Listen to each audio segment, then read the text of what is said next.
Shout out to Kop-Ish. Shout out to Kopish, keep guys. all the good work the up. two legends, Emil Heskey, Howard Gill.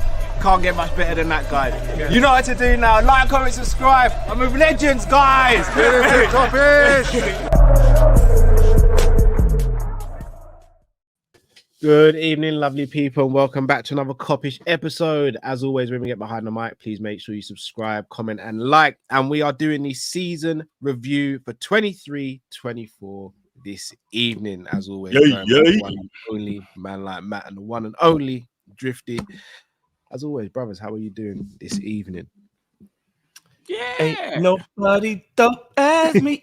I'm just so fresh and so clay. Ain't nobody. I know we were speaking about before we went live. Do you reckon you might be doing the turkey thing? Hey, you know what, Cal? I didn't think about that. No. Hold on. No, surely you'd have to go bald. You have to go fully bald. Surely that's haram.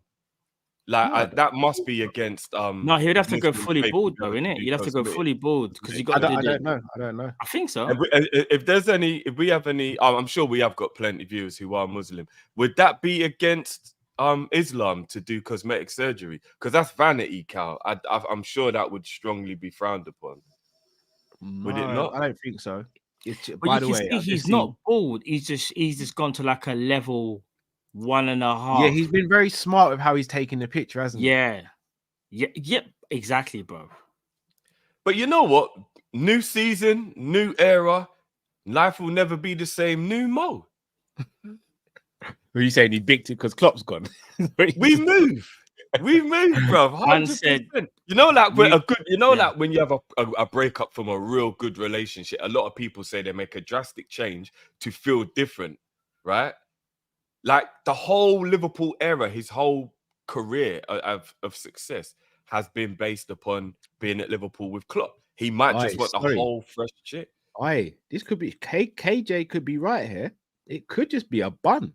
Might have just put it back in one.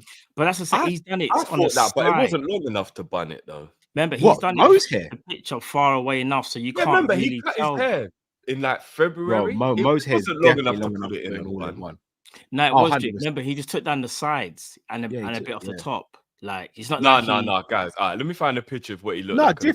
Remember, I could put my hair in one, and Mo's bro, mine. He's done. What it is he took down the sides. Don't be wrong, his hair was shorter, but he mainly took down the sides. Drift.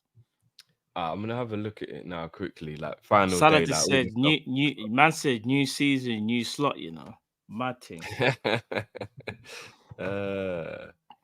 Final Klopp game. Let's have a look at what his hair looked like. I see people in the chat saying Mohammed Robin, you know. No, that's a liberty. I just realized that is a liberty. It's not even me though. It is good, but that's a liberty. That's not me that said that. It's the people in the chat.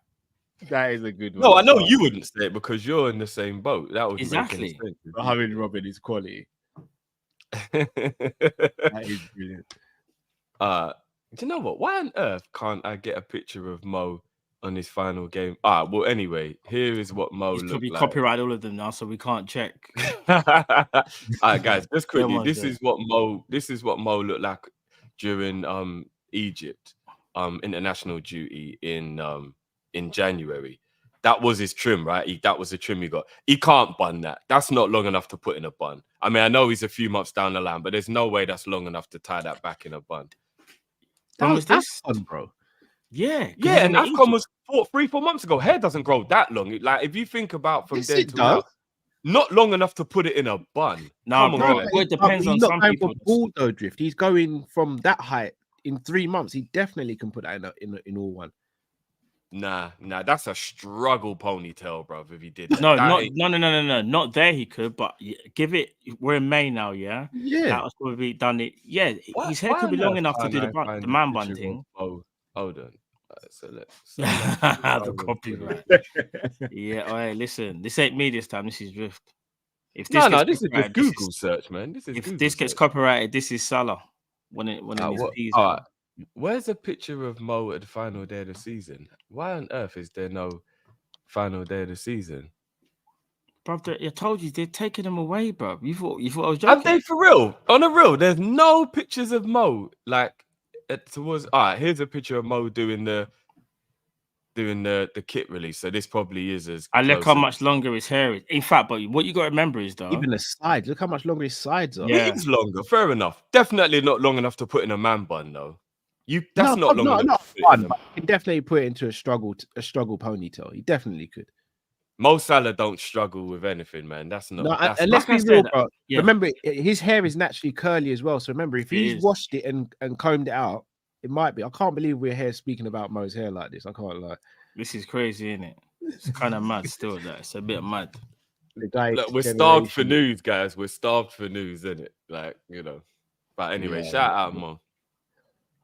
Well, speaking of Mo, he's one of the players that is going to be, I think, going to split opinions on how his season's been. But we are going to do a season review. But before we get into the player ratings and the season they've had individually, Liverpool collectively, boys, how would you rate Liverpool's season out of 10 and why? Matt, I'll start with you. Oh, right, we're doing the rating from the jump. All right. So the season started well. I think expectations. Callum just slapped us and then explained what the slap was about. No, I'll do the rating and then we'll go into it. Yeah. Man didn't have the conversation and then slap us afterwards. Man slapped us and then went, right, now here's why I hit you. Nah, it's true. Here's what I'm saying now. Season started well. Expectations were not very high going into the season. I'm looking at it like this. This is where I'm gonna chop you guys up. You say they weren't very high, yeah. Yeah, big pause. No, that's not a pause. I thought it's a pause. It's a pause. Still, it's a pause. It's a pause. At the beginning of the season, if I'm not mistaken, going into the season, Matt, you and I said we expect to finish third and win a domestic trophy. Yes. Griff said you expect us to win a domestic trophy and you think we could have a title challenge. So, Matt, going back to your point, were the expectations that low? They weren't, really. Hear this. Right. So, before you interjected, what I was going to say was, there's 4 targets, in my opinion, for the season, which is what I thought we had, right? Okay. One was to get back into top 4. The other one was to win the domestic cup, which is what I said. And the other 2 obviously was to win the Europa or win the Prem, right? Yeah. In my opinion, in my brain, I was like, do you know what? Yeah, we're probably only going to get 2 out of the 4, really, realistically. If we get 3 or 4, that's amazing. That means all targets are met. That's an unprecedented season for Liverpool. Like, do you get what I'm trying to say? And at this point, we didn't know whether Klopp was leaving or not, right? Yeah. Looking at it now, you'd have to say, in hindsight, it's still a good season because 2 of those targets were met. And those are the 2 targets that I thought we would do. And that's get back into the top 4 and win a trophy. So if I'm going off my own, what do we call it? My mind's gone blank. If I'm going off what I said before, you'd have to give Liverpool a 7. Because even though the season filtered away and like it kind of just went all pear-shaped, and obviously, remember, expectations did change once Klopp obviously said he was going to leave, and where we was in the table in the Prem, how well we was doing in Europa, I'm going to say it was a 7. It was a good season. It just, the only problem is, though, is that in hindsight, it just wilted away, innit? So I'm going with a 7 for me, personally. Cool. I'm going to come back to you, Matt. Drift, same question to you, bro. How would you rate our season out of 10? So to just give you a little quick rundown of how I would kind of rate things, just so you understand where I'm coming from. I reckon if you win the league or the Champions League, it's a guaranteed 9 or a 10 season. If you won both, it's a 10. The fact you've done that little, I'm going to give you some context. I feel like you're going to say something. Wow. Yeah. And the only thing that could stop a Champions League win not being a 9 or a 10 would be like a horrendous league campaign. Like somehow you won the Champions League, but you finished 12th or something stupid. But we weren't in champs though, so you're going.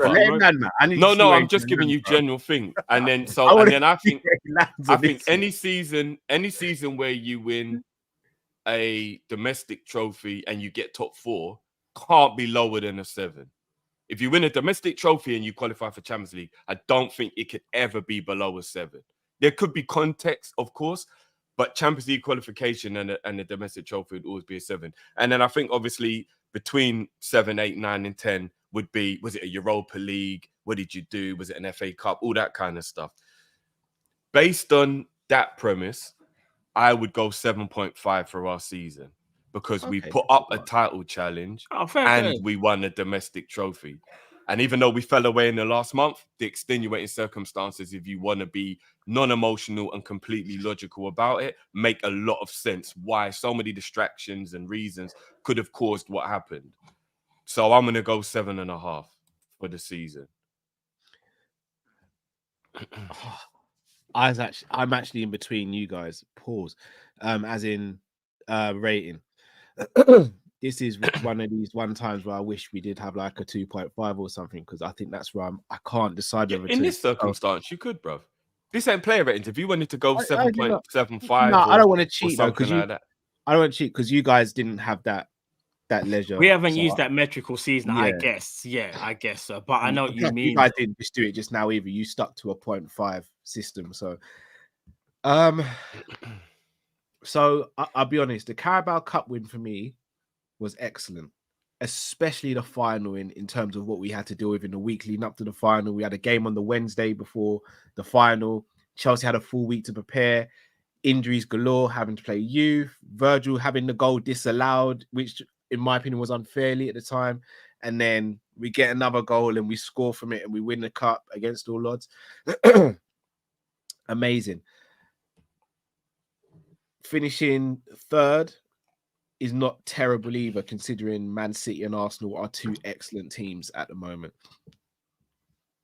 For me, it's way in third as well. Like, was about 18 points or something above Villa or something at the end. Yeah. Like, 30, it was a massive gap between third and fourth as well. Like, it was a manner how we ended up in third that really frustrated me. But if I'm going to be honest, the thing that really frustrates me the most is actually the Europa League. And I kept on saying it at the beginning of the season. I think everyone thought it was a shoo-in we were going to win it because we're Liverpool. And I says, if we have the arrogance and take that arrogance into the campaign, we're not going to win it. And lo and behold, we did lose to the eventual winners, Atalanta. And big up Atalanta because they played phenomenal in the final. But even still, as this is going to sound really arrogant, but we should not be losing to Atlanta at home. I'm sorry. We shouldn't be. We can lose away to Atalanta. I can live with that, even though I wouldn't be happy. But even remember, Lookman didn't even play the first leg, if I'm not mistaken. And I think he came on in the second leg because I think he was just come back from an injury, if I'm not mistaken. Or Gasperini decided. What did you say his name was? Lookman. Lookman. That's his name. No, that's his name. As in Lookman. Yeah, that's it. I think that's how I say it's Lookman. It's Lookman. Yeah, I'm sure it is. Yeah, it's not Lookman. No, I believe it's Lookman. Oh, okay. Adama Luke. Yeah, Lookman. That's how you can tell he's in daddy mode. He's, like, is it warm enough? It's lukewarm. It's lukewarm. So even the people are saying, I've got a friend who's got Lookman. Yes, and but he might just be like allowing people to say it might not be the proper pronunciation. But yeah, that Europa League, the way we exited that competition for me was disgusting. If I'm gonna go. Do you know what? If I'm gonna be honest, I started at a 7. I might go 7. Don't know. Man United losing the FA Cup is now 7. The way we went out FA Cup as well, 7 for me. Yeah, it's a 7. I do agree with you though, Drift. I don't think it can be any lower than a 7. I think if it goes any lower than a 7, it can't go lower than like a 6.5. I think that'd be harsh. Considering where we're coming from. Yeah. And considering if you actually deep it just based on a general metric, we had a better season than Arsenal. I'm sure if there's an Arsenal fan in their audience, they're not going to give their season lower than a 7, and we won a trophy. So, all right. Let's go on a little tangent. Did we have a better season than Arsenal? And if so, why? Why, Drift, in your opinion? Because I don't care how pretty they looked. They ended up with no trophy. And we only went 4 games short of the run as well.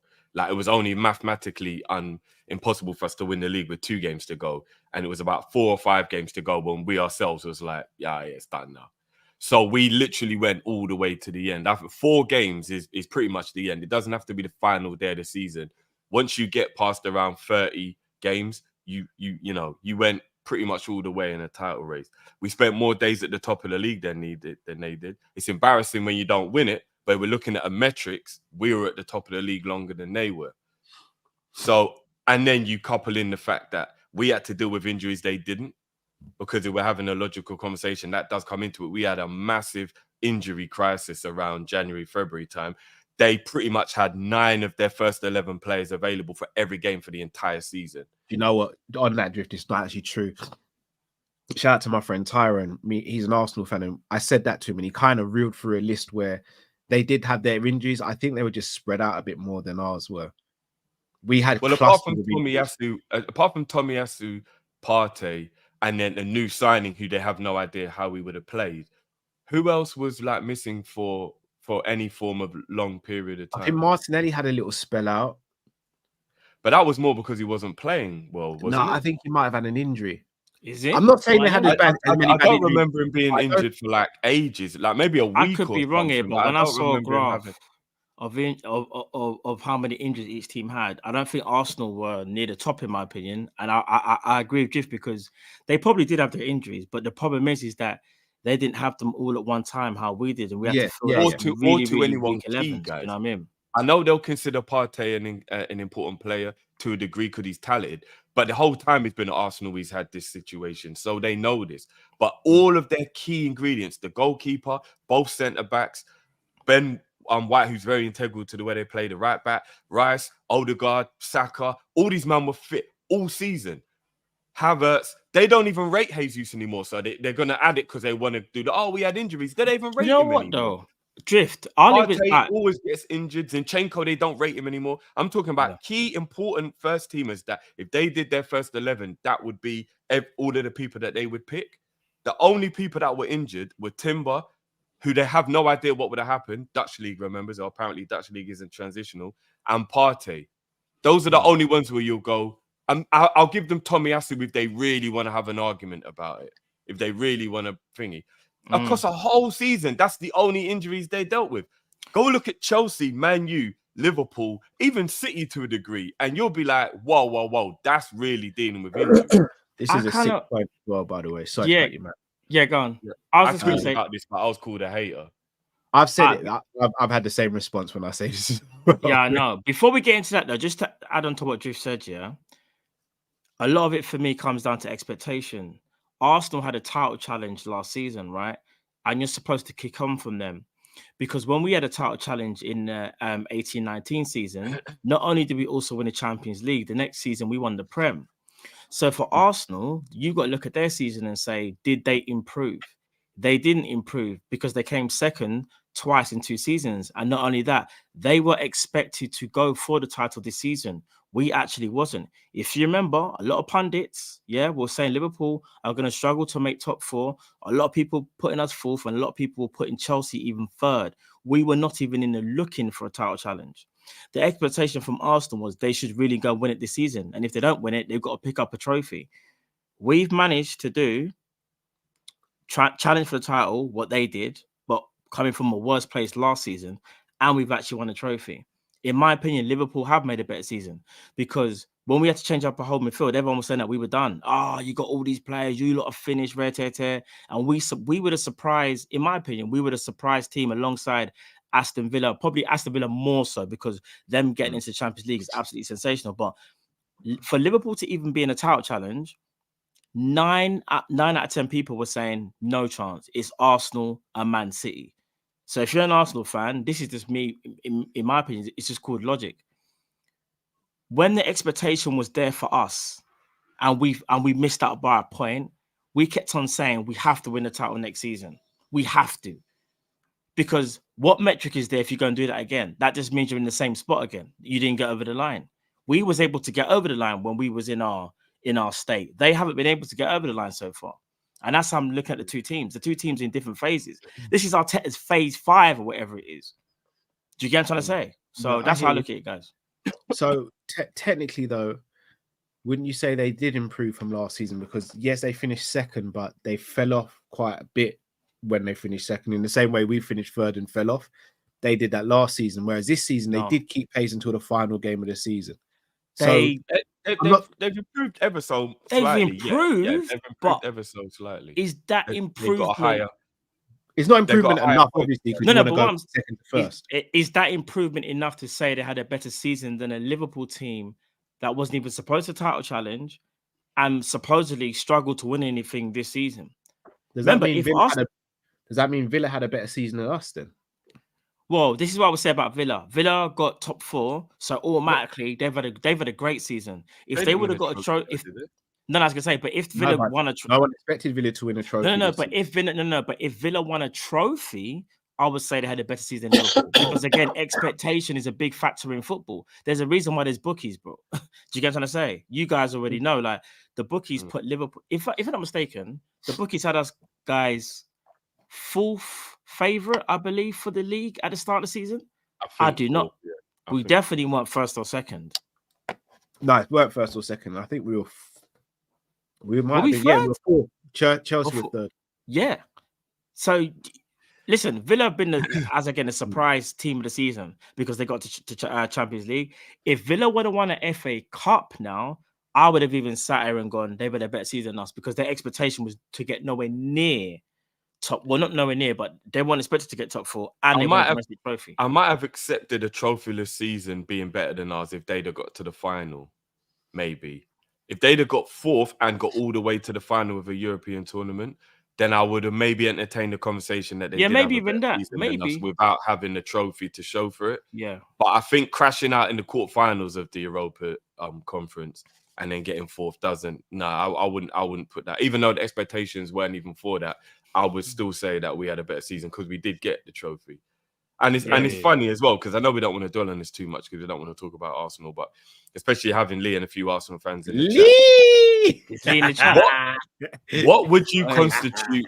Like I know because Arsenal have been in the mud for so long that they now see a measure of success being involved because they're back at the big table again. But at what point does it become what they mocked Tottenham for the entire time? Ask the question loud, Gift. Ask the question loud. Because ask right the question loud, Gifty. Ask it loud. Right now, Arsenal haven't done anything more than what Pochettino achieved with Tottenham. In fact, Pochettino got Tottenham to a Champions League final. I know he lost it, but he reached a European final. Why are Arsenal fans okay with what they're doing and saying he's great, you couldn't upgrade on him, he's doing this and he's doing that, when he's literally doing what you mocked Tottenham for years? Making you competitive, putting up title challenges but not winning it, playing good football, work. And you want to know the craziest thing? Poch had a budget. Arteta's been given the keys to this thing. This man's been spending peas left, right, and centre, breaking records on transfers, dropping 100 M's on one player. Poch never had anywhere close to that level of backing. 50. So I'm just confused. I'm just confused right now why Poch was mocked for so many years, but now Arteta is living by the exact same principle, and it's all good. It's great. You couldn't get him. Apparently, he's the second best manager in the league, you man. I never heard that said about Poch being in the league. I'm just saying, like, it's mad in the dunya, isn't it? But yeah, just a little question there for the Chelsea. Super Mick Arteta, you know. But do you know what though? If I'm not mistaken, how many seasons has Arteta been at Arsenal? Is it 4.5 seasons? It's basically 5. Because if they're gonna say Klopp's been here for 9 and it ain't 9, it's 8. So let's say 5.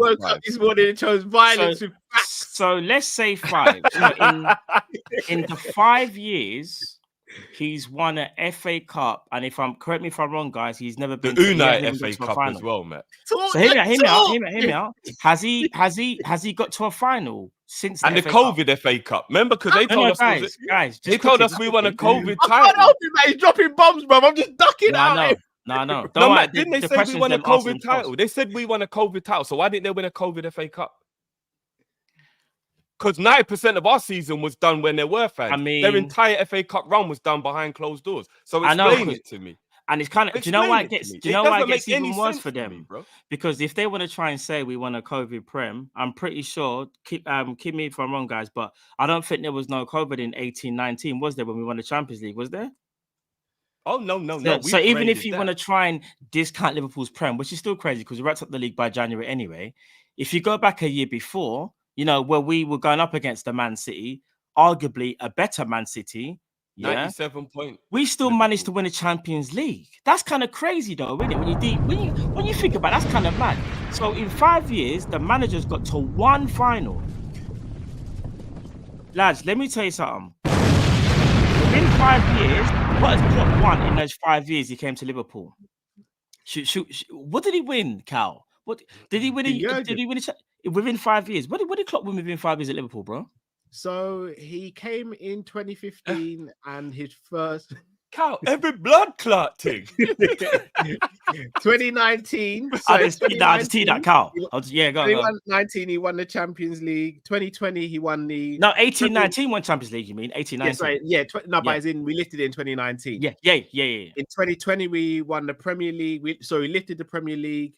That same year we lifted the Super Cup, European Super Cup. World Cup Championship as well.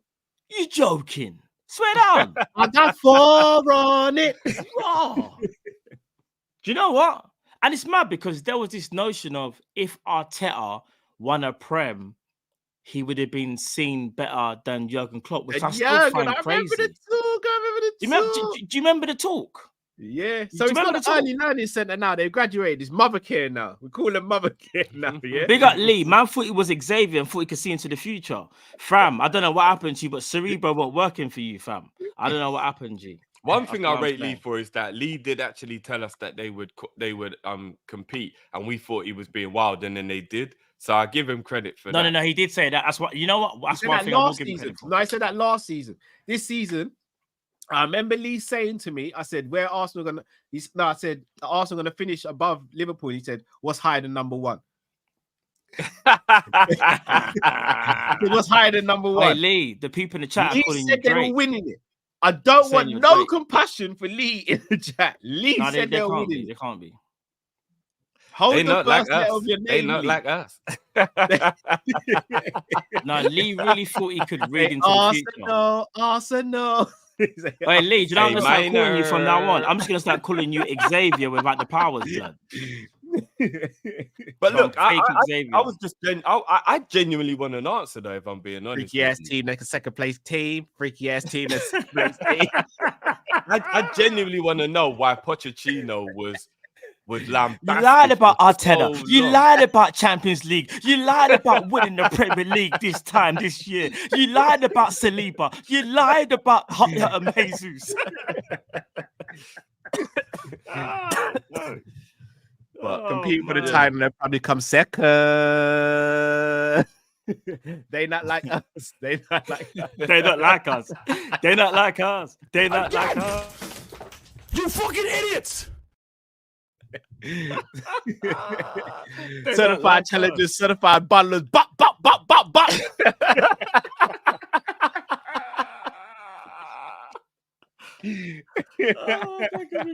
F them up, bop.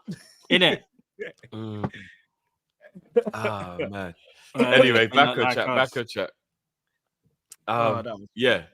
So 7.5. You both are going 7. Yeah. I'm going 7. Yeah. Nah, someone said meet the. So I big up Sadiq. Meet the Gooners.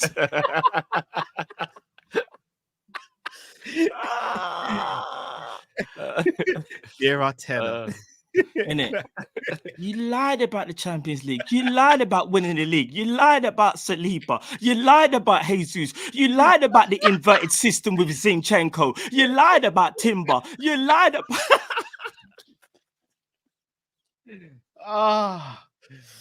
Do you know one thing? One more question as well for the Arsenal fans, and we will move on. If Havertz is the truth, what are you gonna do with him when you buy a centre forward, and why are you buying a centre forward? You scored the most goals in the league. I'm very confused about that as well. Like, Lee's upset. He's calling me now. You know, Lee's actually calling me. If you look, you can't. Lee's calling me. Wait, 1 second. Put him on loud. Wait. Let me make sure. Hold on. Say Gooner Lee.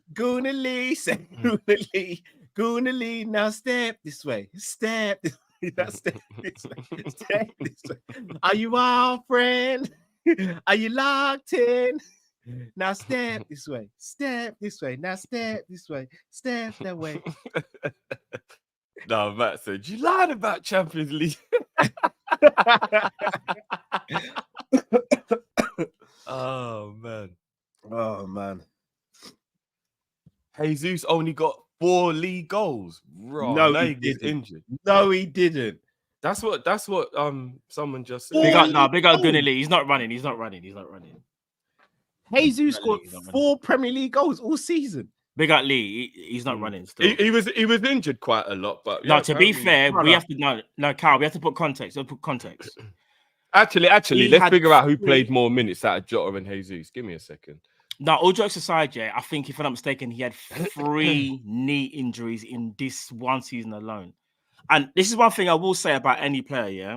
All jokes aside, this is not me being sympathetic.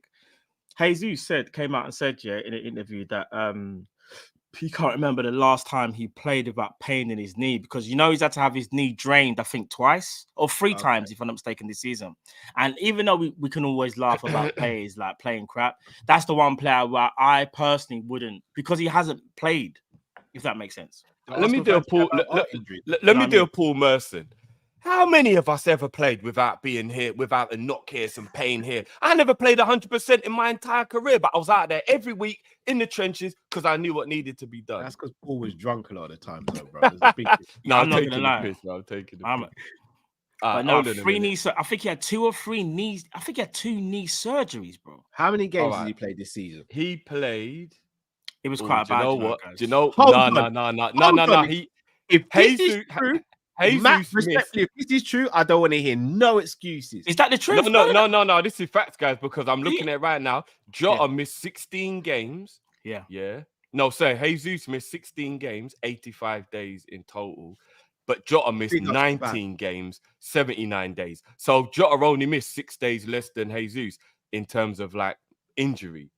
And what Jota about the bagged games how many in the league? Though, Look at the minutes. Shabazz has put the minutes. Is that the Premier Shabazz has put the minutes, bruv.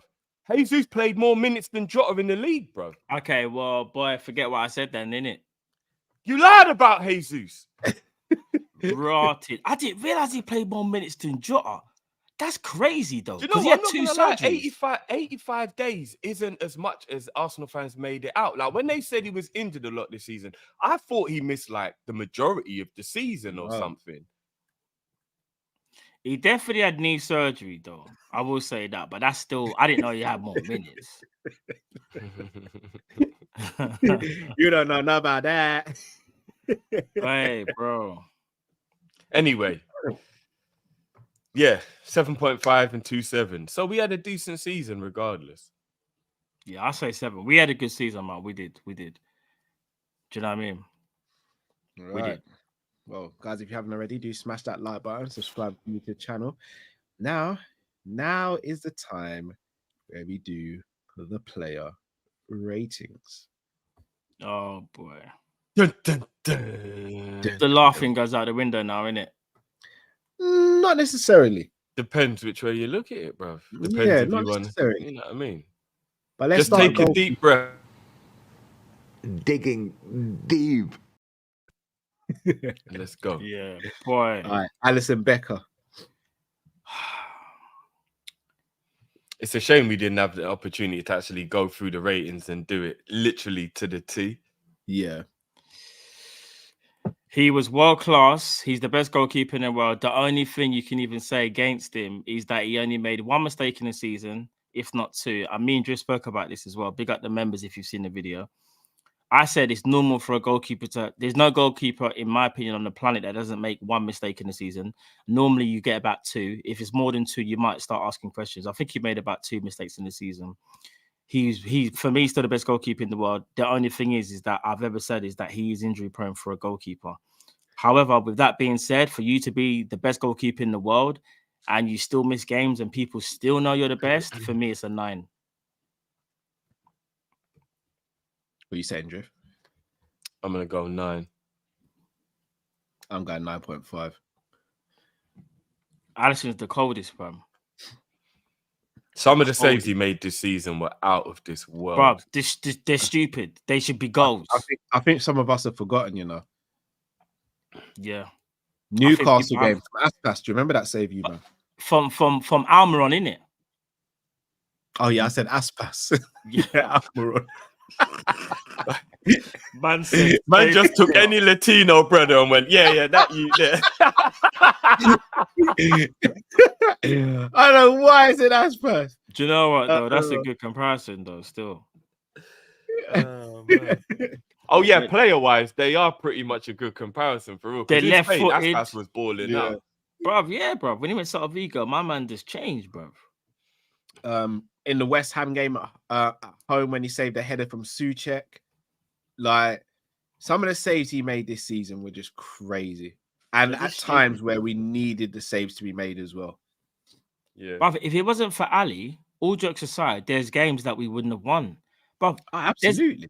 But the expected XG from other teams at sometimes against us can be quite high, bro. But because Ali saved, it's just fake. Some of the saves think of the 1-on-1 saves that Alisson's made as well this season as well.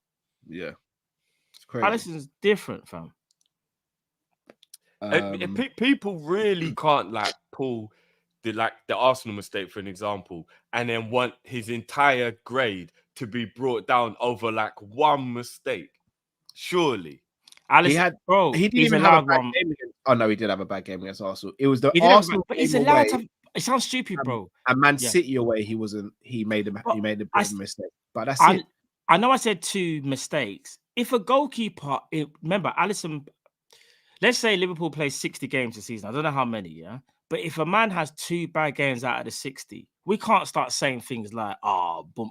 Like that's actually kind of normal. That's actually being very petty. But I think. I'll be honest, it's actually abnormal to only have 2 bad games out of 50 or whatever. Because think of and again, remember, he's the last line of defense. So he has to be used a lot as well. Way too much, bro. We relied on Alisson way too much, in my opinion, this season. And another thing, we came out of here so many times and Ali would have only had like a 7 in the rating, but we'd all agree because he didn't have to do anything in the game. He wasn't getting a low rating because he was rubbish in the game. He was getting a low rating because there wasn't many chances that he had to save, and therefore he wasn't involved in the game that much. We said that loads of times this season. Yeah, Ali didn't really have to do much, did he? You know why, Jeff? Because he didn't do nothing crazy. Sometimes I feel like we're a bit harsh because it's like he has to do something crazy for us to go, but remember all those saves that he made? Yeah. It's like, but that really should be happening all the time, though. Yeah. Do you know what I mean? Speaking of another goalkeeper we have to give flowers to, Kelleher. Sorry, playing behind constant rotated defenses as well, because I think people really downplay the comfortability that a goalie provides defense and defense provide a goalkeeper. If you're constantly changing your centre backs all the time, I think Virgil had to play with 26 different people. Like, obviously, like 26 times in the season. Yeah, I know you mean. He had to start the game, and it wasn't the person who he was with the previous game. So constantly, we were always chopping our defense all the time. That's got to be a bit unsettling for a goalkeeper a little bit as well. There's no way to form like a triangle between the centre-backs and the goalie of understanding if it's always changing all the time. So you have to take that into consideration as well. Yeah. Kelleher, boys. Bad man. Absolute bad man. Bro, do you know anything about Kelleher? Everyone was a little bit worried in terms of, not because of the quality, but is he going to get up to speed? Bro, if I'm not mistaken, Kelleher only had one little iffy game where he could have done a bit better. Other than that, Kelleher was absolutely...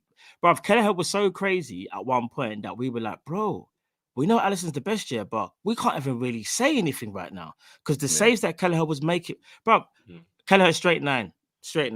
Yeah, he was outperforming his XG by a lot. Easy, bro. Like... A backup goalkeeper shouldn't even be that good, you know. I was going to go 8.5. I'm not sure if I'd go all the way to a 9, but I understand where you're coming from. He won us a trophy, and he was exemplary. Other than which Cal stated at the beginning of the thing, as in the Atalanta game is the one that really lets Cal down in the rating because we should have gone on a 1. He was terrible in that game. I know you said it was only the one game. I know, but that game was he's the game. Backup, but you got to remember, he's the backup goalkeeper. No, fair enough. But what I'm saying is, in a shorter amount of games, I hear you. He has what was considered arguably the worst game to have a bad game, because even though the Arsenal game was really poor, there was other culprits in that. I know. Same like the Atalanta game. But if we even only just lose the Atalanta game 1-0 and his poor goalkeeping wasn't as bad, then we could have probably still gone through. But to let in 3 goals and 2 of them were bad goalkeeper. Like if you go and watch it back, 2 of them was like, Kelleher, what the hell, man? Why? No, I think it's only one drift. The first one was poor.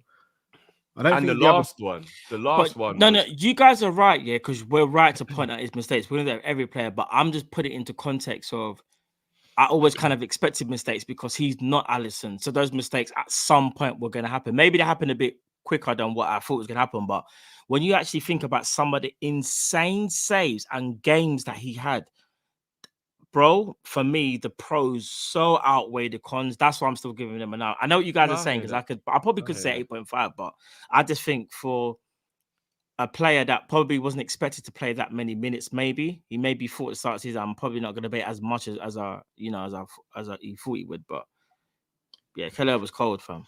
Yeah, I'm gonna go 8.5 for Kelleher's season personally. I'm gonna go 9 for Kel. I hope we hang on. I really hope we hang on to him, man. But I'm telling you, getting a backup goalkeeper is not easy, you know. Not easy.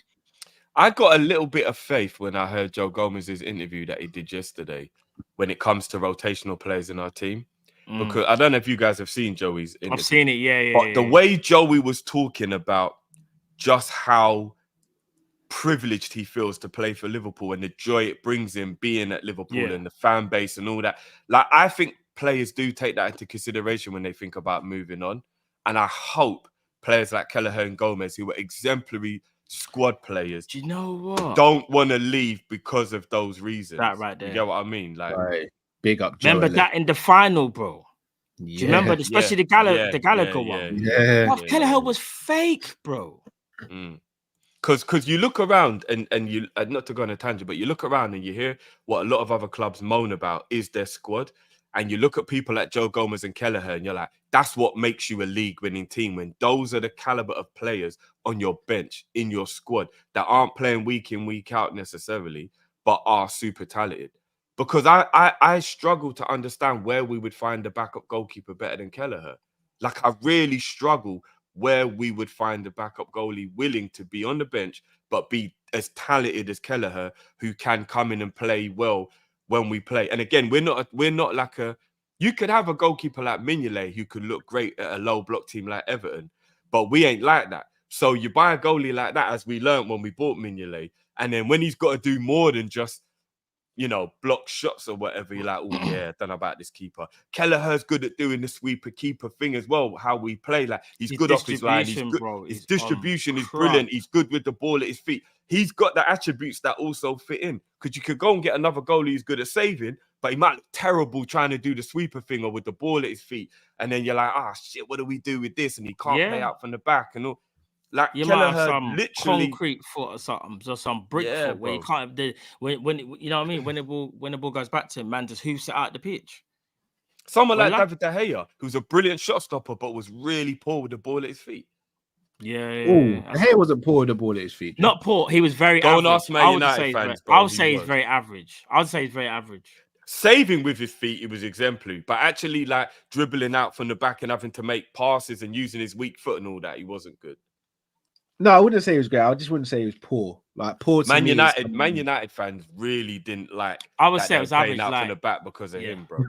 Man United fans, they got their wish now, innit? They got a midfielder kicking ball in goal. So good on them. Not gonna do a rating for Adrian. If I'm not mistaken, he only played one game in the season, if I'm not mistaken? He didn't play any, bro. Did he not play at all? Did he not? Didn't he play one in the Europa? He didn't play once, guys. If I'm not mistaken, Adrian never touched pitch this season. I don't think Adrian played. That was why I said to you guys for a joke, he should play the last game of the season to just get some minutes or come on as a sub. I swear he never touched pitch. Who did he play against? I don't think. No, big up mum in the comment. He said no, he didn't play. He didn't play. I genuinely don't think he touched pitch. Adrian, like Rocky. Let me just have a quick look to just see. Big up Adrian though, man. Adrian is worth 600,000 on transfer market. I've never seen anyone valued below $1 million before. No, Drift, don't do that, bro. He's leaving, bro. Yeah, that's hard. Nope, no minutes, guys. Absolutely, he's not leaving. By the way, he got no minutes in any competition. No, I don't know if he's leaving. He might be leaving still. You know, he might be still. Can I ask you a little question? At 37, which is what I think Adrian is. Let me just check his age. Adrian is 37. I was right. He's 37. Most football careers are pretty much over at 37. Would you accept a paycheck and being at a big club, knowing guaranteed you would not play 1 minute? Or would you have a bit of pride and be like, well, what's the point? And just retire or go and try and play somewhere else? I'll be moving like Scott Carson. What do you mean, bro? What, free holidays with my brethren? It's true. Free food It's every true. day? Free access to some of the world. But Cal, it must be a bit demeaning to be a professional and never play in training. Drift, let me throw this question. Around. Drift, let me throw this question at you. Never play, Drift, if you man said to me right now, Cal, you can go and sign for Liverpool, but you won't play a single minute. You man, I'm streaming from the stadium, bro. No, all right, Cal. Let me give you a much better way to describe. Watching alongs will be different because I'll be holding my phone up to the action. Like it's a whole. Let me give you. This is a way you'd understand. If I said to you, Cal, you're gonna get 30 grand every year to be a part of Kop-Ish, but you won't do anything. But even though you're not going to do anything, why are you going to ask that? You're putting man's morals hold on. on. You have right to be in the background for every stream, though. And if we say you're coming in, Carl, don't worry, I'm taking the bag. Come in. But you've just got to sit in the back, watch every stream, never be involved, make all the free time to make sure you're always involved. I'm there. I'm still there. I'll answer it for you, Carl. Don't worry. I'm there. With the coldest apple juice of my Liverpool dressing gown, bro. So there's no part of you that I feel like a bad up, that you're always here, always on time, always there, but you're never called upon. You just got to sit there and just watch. For 30 grand a year, yeah, he's just seeing it as he's the for real, bro. Would you be all right with that? You wouldn't. He's the engineer, bro. Because no, he doesn't even get to do anything like that, man. He's just got to sit there and just watch. Yeah, but here's the killer, though. He might even have an opinion on a topic. Who cares? But here's the killer, though. You're not getting involved. No. Write in the comments, bro.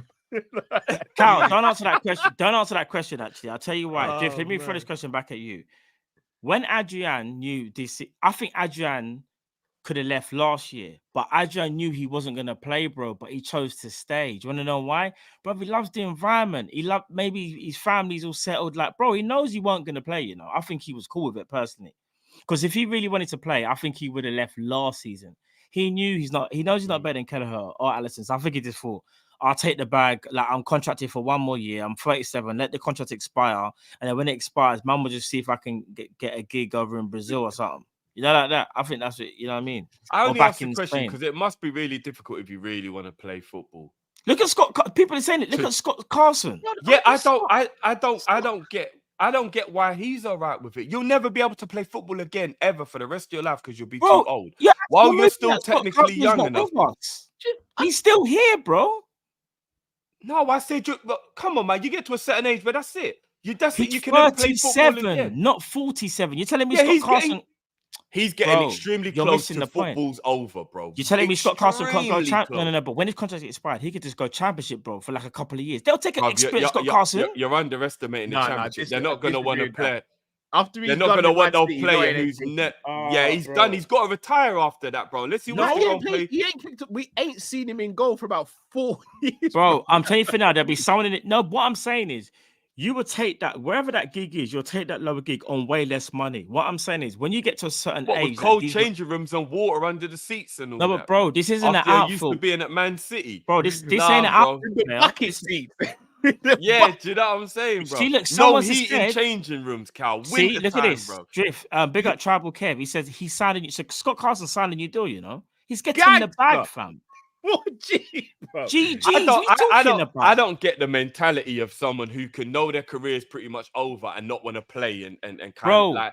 Right, do you know what? At 37, who's he starting for? No, just quickly though. At 37, who's he starting for? Drift at any top level at 37. If you're talking about if he'd have continued to play and the caliber of goalkeeper, his time was done.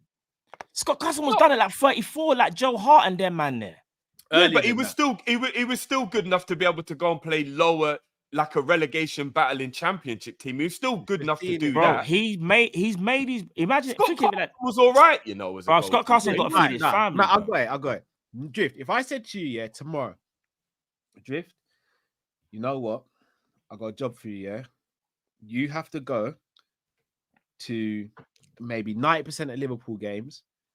You've got to sit behind the manager and you've got to watch those games. You're going to get free food every day. You're going to get access to the best training facilities in the world. You're going to have great financial stability. You're going to be training alongside some of your best friends that you've ever played with. And, you get to observe one of the best managers and best coaches available in the world. All you got to do is just turn up on time and just, maybe you'll be on the bench now and again. I will give you 60k a week. Another sign-on bonus when you get a new contract as well. What are you going to say, Drew? At 31, 32, 33 years old, I probably would. If I knew I literally only had 1 or 2 more years to play and then I could never play again, I'd go somewhere else and get maybe less money, but play. No, but we're not talking about that now, though. We're talking about his age. But I think he should have stopped doing this already. That's what I'm saying. I'm really shocked. He's all right to just sit here and just play no football. Is it 34? Is he 34? So he signed in 2019, right? About 34 or something. So he signed at 32, but he came in as a backup. So he was. And by the time he was 34, he knew he'd never ever playing. So 34 would have been the 2021 season. Or 21-22 season. He should have left then and gone and got 1 or 2 years of football. He should have left then and went and got like one big or up 2 Luke. games. Luke said now he's 39. Big up Luke. Is he 39? This is what I'm saying, Drift. He's 39. No, he's not, man. I'm looking at it now. He's 37. I'm looking on transfermarket.com right now. He's 37. Someone said he's like 39. 60k a week to watch your favorite team play football. And but are we his favorite team? Because if I reworded that count, I said exactly the same as all you're of putting that. food on the table as well. If I reversed all of that and said, but it's not Liverpool, it's Arsenal, would you still do it? You've got to go all the games, be around. I'm 39. No, and I'm 37, but you've got to go and watch every Arsenal game. You've got to be around them, man, all day, every day. Would you go and do it? Because at Liverpool, we love Liverpool, so of course we're going to say yes. I'll probably put some sort of diuretic in Saliba's drink or something, bro. Before the Liverpool game, oh no, Saliba's got diarrhea. Oh no, Cow ain't never getting a job in football. What, and end up like Paqueta? You're madman, blood. Shout out. At this age, if you gave me that offer right now, I wouldn't even have to. I'd just be like, give me a pen, man. I would definitely do it around 31, 32, 33 years old. But they'd get a point where I'd want to play. I'd rather go Saudi and get the bag or America and get the bag and at least play than just be sitting on the bench. I'll be real. Big up Saudi, but Drift, I'll be real. From a lot of people have said, like, it's not that. What it is there's a difference. What about America? You could collect the bag in America. Yeah, to a degree. But they got a salary cap to a degree, though. Yeah, but you can still get 30, 40, 50 grand a week but the salary playing over there. I think you had a certain amount of non-EU players. I'm gonna go Power League, man. Like, I'm on 60k a week, bruv, at Liverpool. I'll go Power League, Drift. I'll rock up to Power League on a random Wednesday night with just to stay in shape. On. None of one's there. On. No, don't give me joke, bro. And I'll play outfield. I'll play outfield as well. I'll play outfield. Do you know what, Jeff? To answer your question, if you're 32 and you still feel like you got something and you still feel like you can play the game at a good level, you wouldn't do that. But if you're like 34 and 35 and you kind of know that you're over the hill and you kind of know that, like, right, the only way from here now is like me really going to a proper lower league, and not only that, financially is a massive hit, I would stay at the top club for as long as possible. But I wouldn't do that, obviously, if I'm in my prime minute or like I still feel like I can, because you know what I mean? So but that that's the point I was making. From around 33, 34, when he could have still probably got a move to a decent team. Probably could have got He's accepted just holding bench and playing no minutes. But the thing is, season. Scott Carson's not, dare I say, his career really kind of like, it wasn't even like Joe Hart's, if that makes sense. Because even though like Joe Hart, at least like Scott Carson's one just like I'm fair to him, but his one just Scott Carson one is weird and is a bit strange. He just plummeted, bro, out of nowhere. Yeah. Homegrown. This is what I keep on saying. He's just a third choice homegrown goalkeeper. It makes all the bloody sense in the world. Man City are smart as F doing that. Smart as F. I'm not even, I was gonna say something that was disrespectful. I'll leave Carson alone. No. You're just gonna bring up part life, innit? No. It's gonna be something to do with the way he looks after himself. So I'll leave it. Drift. Why? Do you know what? Why you gotta do that, fam? I didn't. I already know what you're thinking. I'm gonna put it in a private chat. I already know what you're thinking. Nah. You know how Guardiola likes to make examples, but we move. Yeah, you've actually become more savage since Klopp's left. I've noticed. Like, you're a new person now. Next season's gonna be crazy. Next season's actually gonna be crazy, bro. Yeah, Slot better watch his back still. All right, let's go to right now. Trent, our vice captain. What are we giving Trent?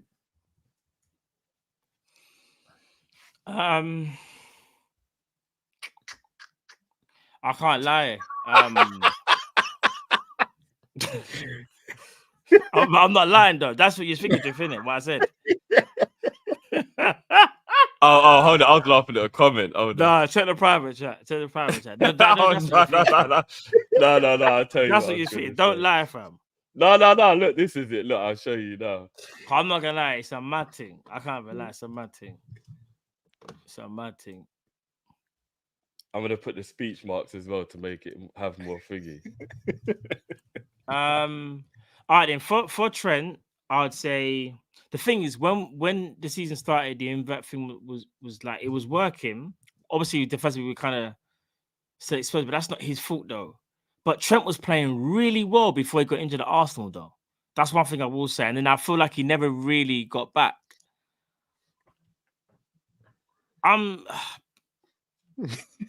People say I'm a Trent stan, but what did you say?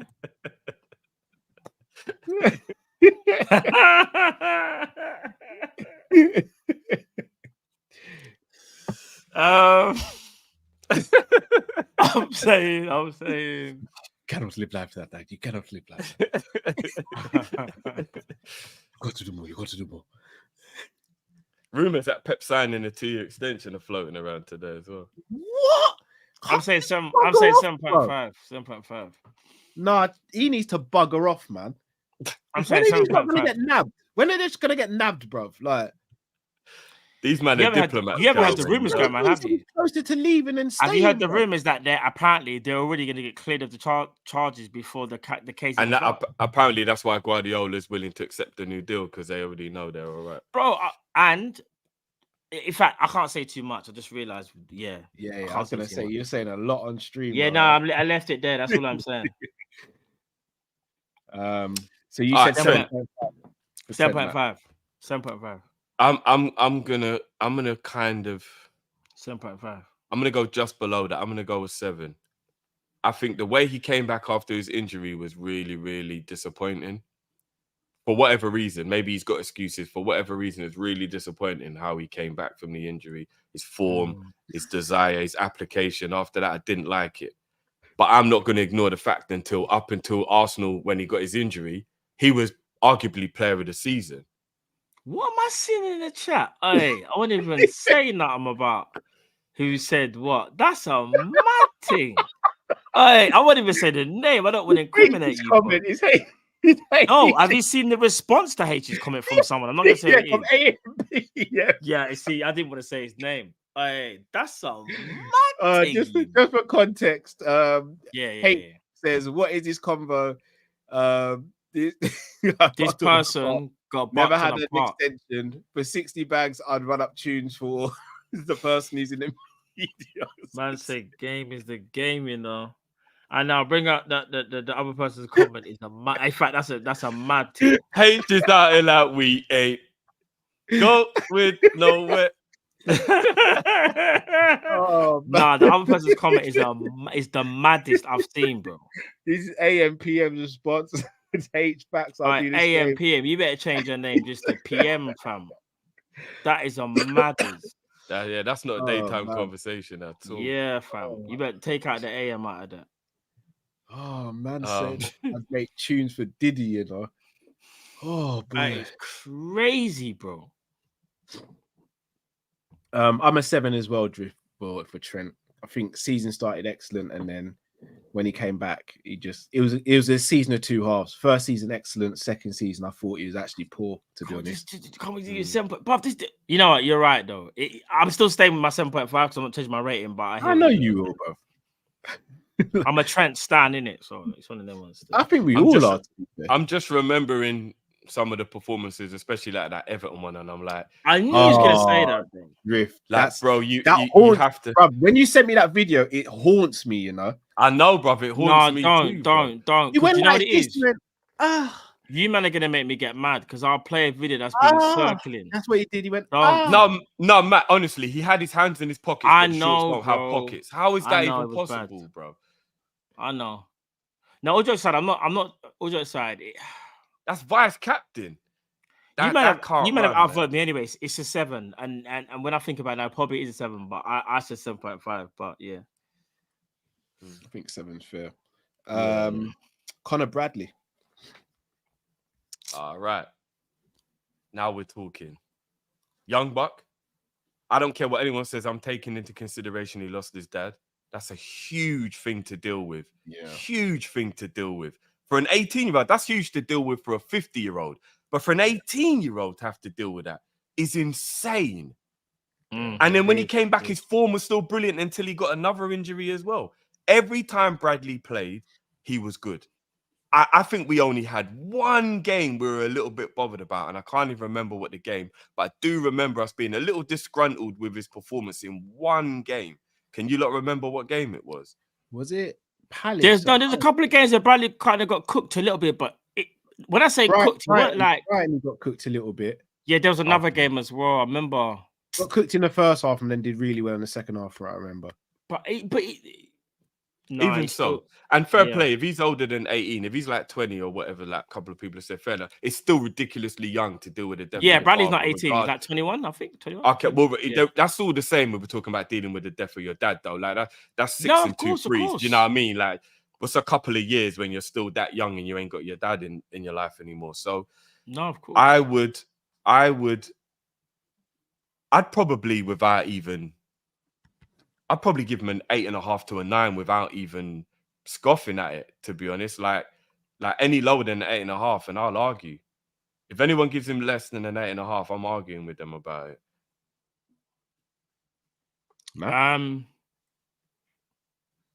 Bradley to step up and be the right back when Trent got injured, and not only that, to add another dimension, a different dimension as well, and seamlessly fit in.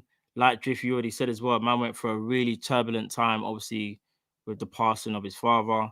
Scored an amazing goal against Chelsea. Great goal that it was as well. Bro, Connor Bradley was playing like he was 25, like he's played with us for played in the team for like 3 years, bro. Like he's been in the team for time. So I'm looking at it like you can't give him less than that 8.5. You can't. I'm almost tempted to give him a 9 because of the expectation wasn't even there for me.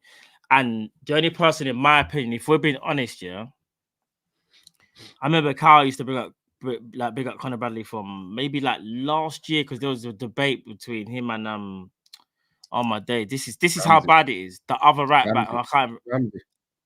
Who? Ramsey. Yeah, although Ramsey's injuries have really derailed him, and I still think there's a player there. But yeah, Connor Bradley, I'll be real, I didn't think he was this good.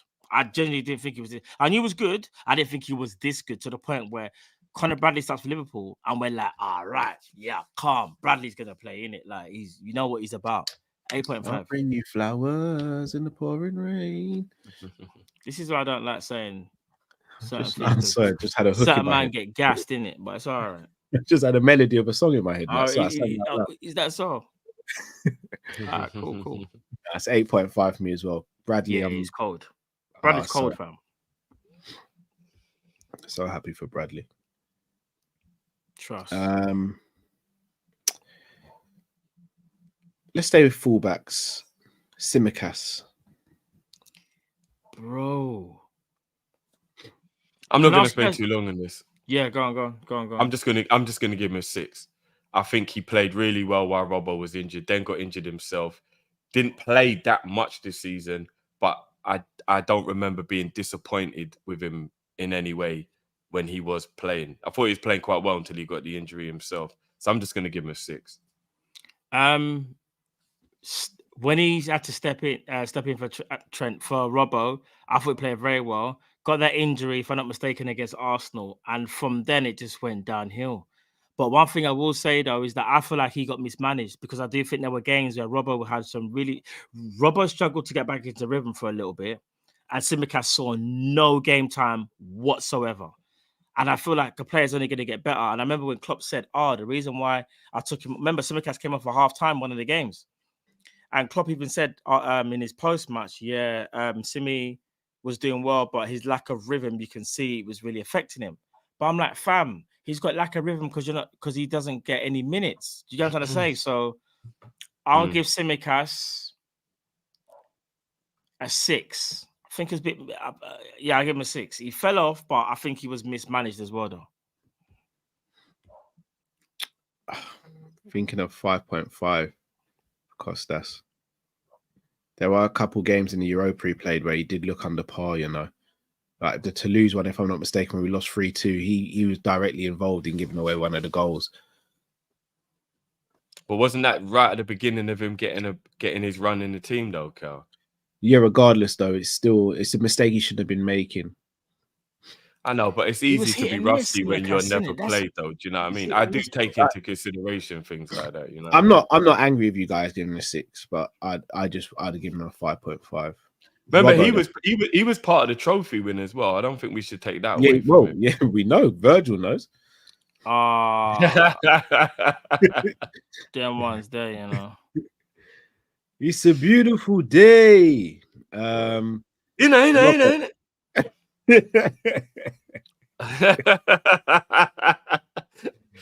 Why after me? I would go. I'd probably go with 7 for Robbo. Overall. I'd probably go 7 overall for Robbo. Oh, Matt, what would you go for Robbo? For me, I thought Robbo was hella inconsistent, you know. He only started playing well, in my opinion, kind of like towards the end of the season. No, he played well before the injury. But I still thought Robbo was a little bit iffy though, bro. Like, he wasn't... Bro, all right, do you know what it was for me? His defending doesn't look the same, because I feel like you could tell he's lost a yard. His final cross or his final delivery at times, not all the time, but at times was kind of shocking. And don't get me started with, man. I know he scored a goal, but his finishing in general, my word. I'll never judge him on his finishing. No, if you say 6.5, then I'll totally understand. I think it would be a bit harsh to go less than 6.5 for Robbo, but obviously it's your score. I'm giving Robbo a 6. I think that's a bit harsh. So because I'd have given Tsimikas a 5.5, I'd have given Robbo a 6, but given the ratings here, I've got to go 6.5 for Robbo. He was better than Tsimikas, but not. He was. What did I give Tsimikas? I gave Tsimikas. What did I give Tsimikas? 6. Yeah. Ooh, because he was better than Simi, but he wasn't. That's what I mean, bruv. You've literally given them the same score. All right, but here's the joke. All right, spoiler alert. All right. Spoiler alert. I'm going to say one phrase. Robbo wasn't even the best left back this season. And I'll leave it there. Yeah. We know that. But we won't say what. We know why. We won't get into it, but because we're going to get onto the yeah. You know what?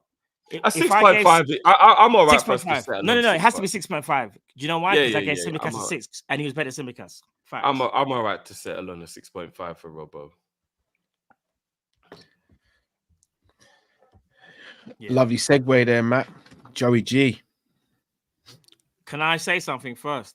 I first of all got to apologize to Joe Gomez, Carl. The season reading this blood clot.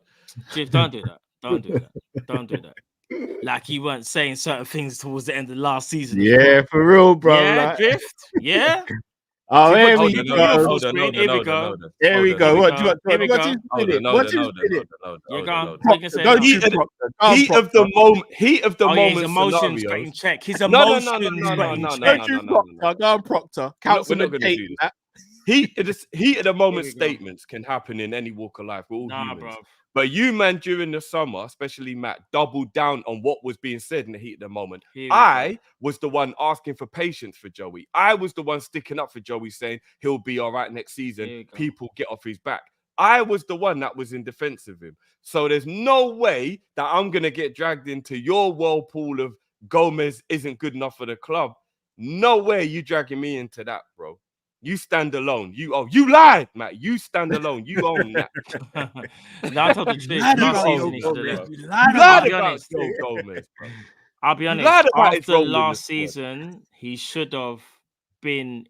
If he would have left last season, at that point, I would have been okay with it because he was that bad last season. In my opinion, he was that bad.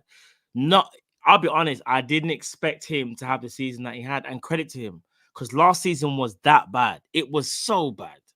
Do you know what I mean, Carl? But I'll be honest, like I said, hence why the segue, he was the best left back this season. I could admit that easily, bro. Joe Gomez has been a sensation. People are going to be surprised by the rating. Do you know I give him Joe Gomez? A 9. I'd hope so. Same as me. Joe Gomez is a 9, bro. Yeah. To be a liability last season, to you being laughed at, to you being at that time last year, people are looking at you thinking you probably should get sold because it does seem like now may be the right time. And for you to have a season like that and to be the best left back of the season, brother. He was the second best defender we had at the club all season. Yeah, it was. Averaged out. Average. Yeah. 100.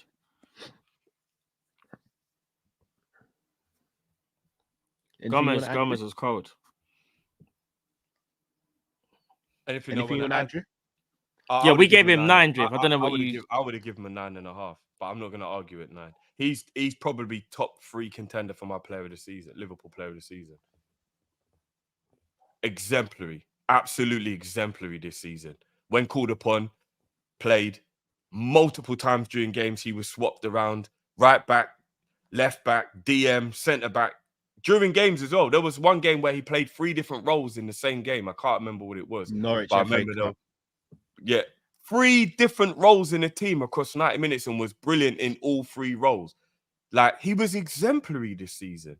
Absolutely exemplary. And to come off the back of the season that he had and to have the mental strength to do that, and credit to him, get over his injuries, because I don't think Joey picked up an injury this season, which is absolutely exceptional. I think he played 49 games or something. It does go back to one thing I did try and say to people. I said, I can understand why people call Joey injury prone, but they're always impact based. So I don't necessarily call him injury prone. I think he's mad unlucky. And God's willing, he had a season where he didn't get an injury, where he didn't get an impact, that was like horrible.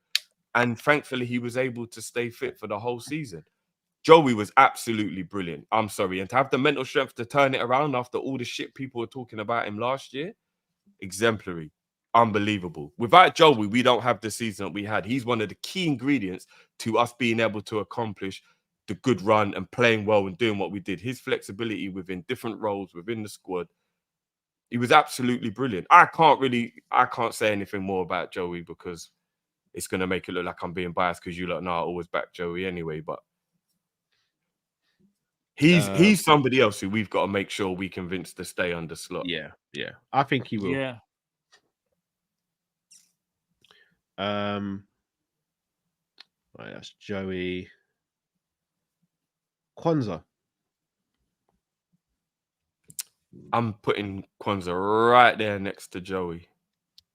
He's not there with Joey for me. He's at 8.5 for me. For me, haters are gonna hate, man. For me, to be the 3rd choice centre back and to play Liverpool first team in a title challenge and win a domestic cup as well. He probably didn't even expect the minutes that he was going to get. I know he probably thought he might pick an injury, but I don't think he expected a Matip to be out for the season. You have to think of expectation and what he's had to do, bro. I'm gonna be honest. He gets a 9, bro. You can't. I don't understand how you can't give him a 9, in my opinion, because we'll get onto the other defenders in a minute. But expectations are a big thing at the start of the season. No one expected Kwanzaa to play this many minutes, and not only that, to put in the performances that he's had to. But he's had, don't get me wrong, he's had his mistake.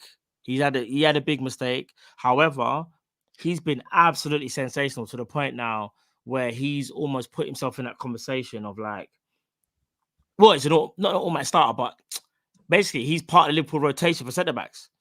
He's part of the rotation. You don't look at him as a young buck. He's a young buck, but what I mean is like he's a first team Liverpool player. Him and Bradley are first team Liverpool players now, bro. Yeah, I hate to disparage like people's opinions and stuff. If anyone's saying that Kwanzaa cost us the league because of the mistake he made at Manchester United, like I think that's probably one of the most disingenuous. No one said that, have they? But no one has, no. No, a couple people. Like I think it's, and I'm not someone who likes to crap on someone's opinion, but that for me is a terrible take, and I'll tell you why. Because that goal made the game 1-1, if I'm not mistaken. Yeah. So it's not like we lost that game because, like, let's not act like the strikers in that game didn't pull up and sink. How you gonna? That's wild. I still think he is culpable for that match, but not the season. No. That's crazy to blame him. Bro, how can a man say we lost the season because Kwanzaa? That's crazy to me. Fam. He's definitely the reason why we drew the game. I said it at the time because he was the one who gave the momentum. Yeah, but back. this season, bro. Oh yeah. To talk about anything outside of that game is absolutely crazy. It's crazy. And one thing I'll say as well is, I was laughed out the room when I said I'm comfortable with Kwanzaa being the 4th choice centre back, and I think that's why. Wait. I was laughed out the room. I remember for 4th choice when the transfer window shut, and I was saying for 4th choice. And I was you weren't laughed out the room. We just all said we wanted another centre back. You weren't laughed. Yeah, you weren't laughed at the room. I was. If anything, I was the one who was. I remember being. Nah, cool. Bro. Man just said we wanted to get another centre, but we weren't saying. But I remember being called a few things because everyone was like, "No, Drift, that's stupid. There's no way Kwanzaa's good enough. If that's the case, then Klopp's an idiot." Rare. I vividly remember the conversations when we shut the window and we hadn't upgraded. And I said, guys, Kwanzaa's good enough. Klopp believes in his kid. That's why he hasn't gonna got another centre back. Trust me. Nah, Jeff, that's not good enough. The standards are too low and rare. I'm not even talking about you. I'm just talking about generally. No, because we needed another centre back, Jeff. That's what the argument was. It wasn't that. It wasn't that Kwanzaa wasn't good enough. It was Kwanzaa wasn't enough because we knew Matip had injury problems. Gomez, like historically, overwhelmingly it was Gomez wasn't. Kwanzaa wasn't good enough. Maybe you might have believed he's good enough, but overwhelmingly the argument I was having with most people was he's not good enough. Even if that is the case, I'm not going to say you're lying. I can't remember that. I do remember people being annoyed that we weren't signing another centre back. Nothing to do with Kwanzaa. It was more annoyance that we weren't signing another centre back. Because that was my frustration. You kept saying it's not enough. I remember that was my argument. I was like, it's not enough, bro. But again, it's neither here nor there. You know what I mean? But exemplary season for such a young player. I'm going to go 9. Matip, unfortunately, going to be leaving us. Should we just leave him? Give him. Do you know what? I feel like we should. No, we can't. He didn't play a lot of games, bro. He just got that mad injury out of nowhere, and that's it for my. Let's just rate him up until he got the injury. I guess then it's only fair. He was brilliant up until he got. But he was amazing. Yeah, he was amazing, bro. 8.5 up until he got the injury. He was really, really good. Really, really good. But he got injured, didn't it? That's what I'm saying. So it's an unfair one, but. Oh, I'm gonna miss Matip, man. Everyone knows Matip's my guy, man. You know what? I'm going to be honest with you. I'm a little bit worried about some of the people leaving when it comes to certain people in our squad, you know. Maybe not even necessarily thinking that they're going to want to go themselves, but I can see the emotion on some of the players' faces based on them losing people who they adore in the squad. And Matip leaving is going to affect a couple man in the squad, you know, like it is. I saw it. Even during like the final day stuff and that, there was 1 or 2 people I was like, he's going to miss Matt. This is going to affect him still, but we'll see. Ibu. I'll rip off the band-aid first. I'll just go 7. I thought he was good. when Ibu was actually available towards the start of the season. A different band-aid, bro. No, it's absolutely fine. Listen, we're all here to give out individual ratings. I thought Ibu was good when he came in for Matip, but then Ibu's injuries really offset the rest of his season, in my opinion. But again, I don't want to do the whole when he came back from injury, he was, because I'm looking at the same thing as Trent as well, innit? Because I'm looking at it as like at that same time he played the same time alongside Trent, he was very, very good. And I think our inverted system works the best when Ibu plays as well, as great as Konza is. And I felt like Konza was getting more exposed, so to speak, when Ibu wasn't starting. But Ibu didn't have a great season. He didn't. Injuries hurt his season. So I'm saying 7 for me. You want me to go next, Drift? I'm easy. I'm quite surprised at the chat. I'm really surprised at the chat. Like, from around March, I understand the annoyance with Ibu. We were all there. Before that, he was very good. Like, it's really easy to have the recency bias of the performances that are most in your mind. There was a point where we were point blank arguing with Arsenal fans this season, saying, how dare you think that Gabriel and Saliba is a better partnership than Ibu and Virgil? We were point blank. Like, if it wasn't for the injuries, this wouldn't even be a conversation. But with the injuries... Remember the game at Anfield, Drift, against Arsenal? Bro, Ibu was brilliant until around March. And then, yes, the last few months... Yeah, it was no, but we can't forget that football is October, November, December, January. It ain't just the end of the season. Everyone's just acting like it's just... Ibu was brilliant up until the last few months. It's at least got to be 7.5 for Ibu. Like, he was brilliant up until like the last maybe 2 months. I guess I'm going to be the villain then. Yeah, I guess I didn't think you'd rate him that high, Drift. I was going to go 6.5 for Ibu. Oh, well, at least I thought he was going to say 5 or something. Then I was no. I think 6.5. Because do you not remember how well he was playing? Listen, you ain't got to tell me, bro. Remember, guys, he didn't start the season because Matip did. Then he came in. I was sensational. No, I wouldn't say he was sensational. Bro, he had some sensational. He maybe sensational too far, but he was brilliant though. He was playing really well, bro. Bro, he really well. It's. Do you know what? Again, people only remember the what happened just recently, man. He did get benched for Konza as well. Like, for me, 6.5 I think is pretty fair. I think they were being rotated. I don't think he was benched. I think they were at one point, especially when Ibu came back from injury. This wasn't when. Remember, at one point when he made a good amount of appearances in a row, but then obviously Klopp was like, "Okay, I got to make sure I don't overuse him and whatnot," because Ibu does tend to pick up that injury. But remember, though, whenever you do play right-sided centre back, you are prone to pick up an injury. Just like it's just the way we work. Was there not a period of the season? Forgive me. Did Konza get injured, Drift? If I'm not mistaken. No, I don't think Konza got an injury. You saw Konza in pitch and no injury. But I remember a period of the season when Ibu nearly got a red card, and we were all so relieved because we were like, "Yo, if we'd have lost Ibu, that would have been a madness." Do you remember that, guys? I don't remember what game it was, but there was a game because of how well he was playing.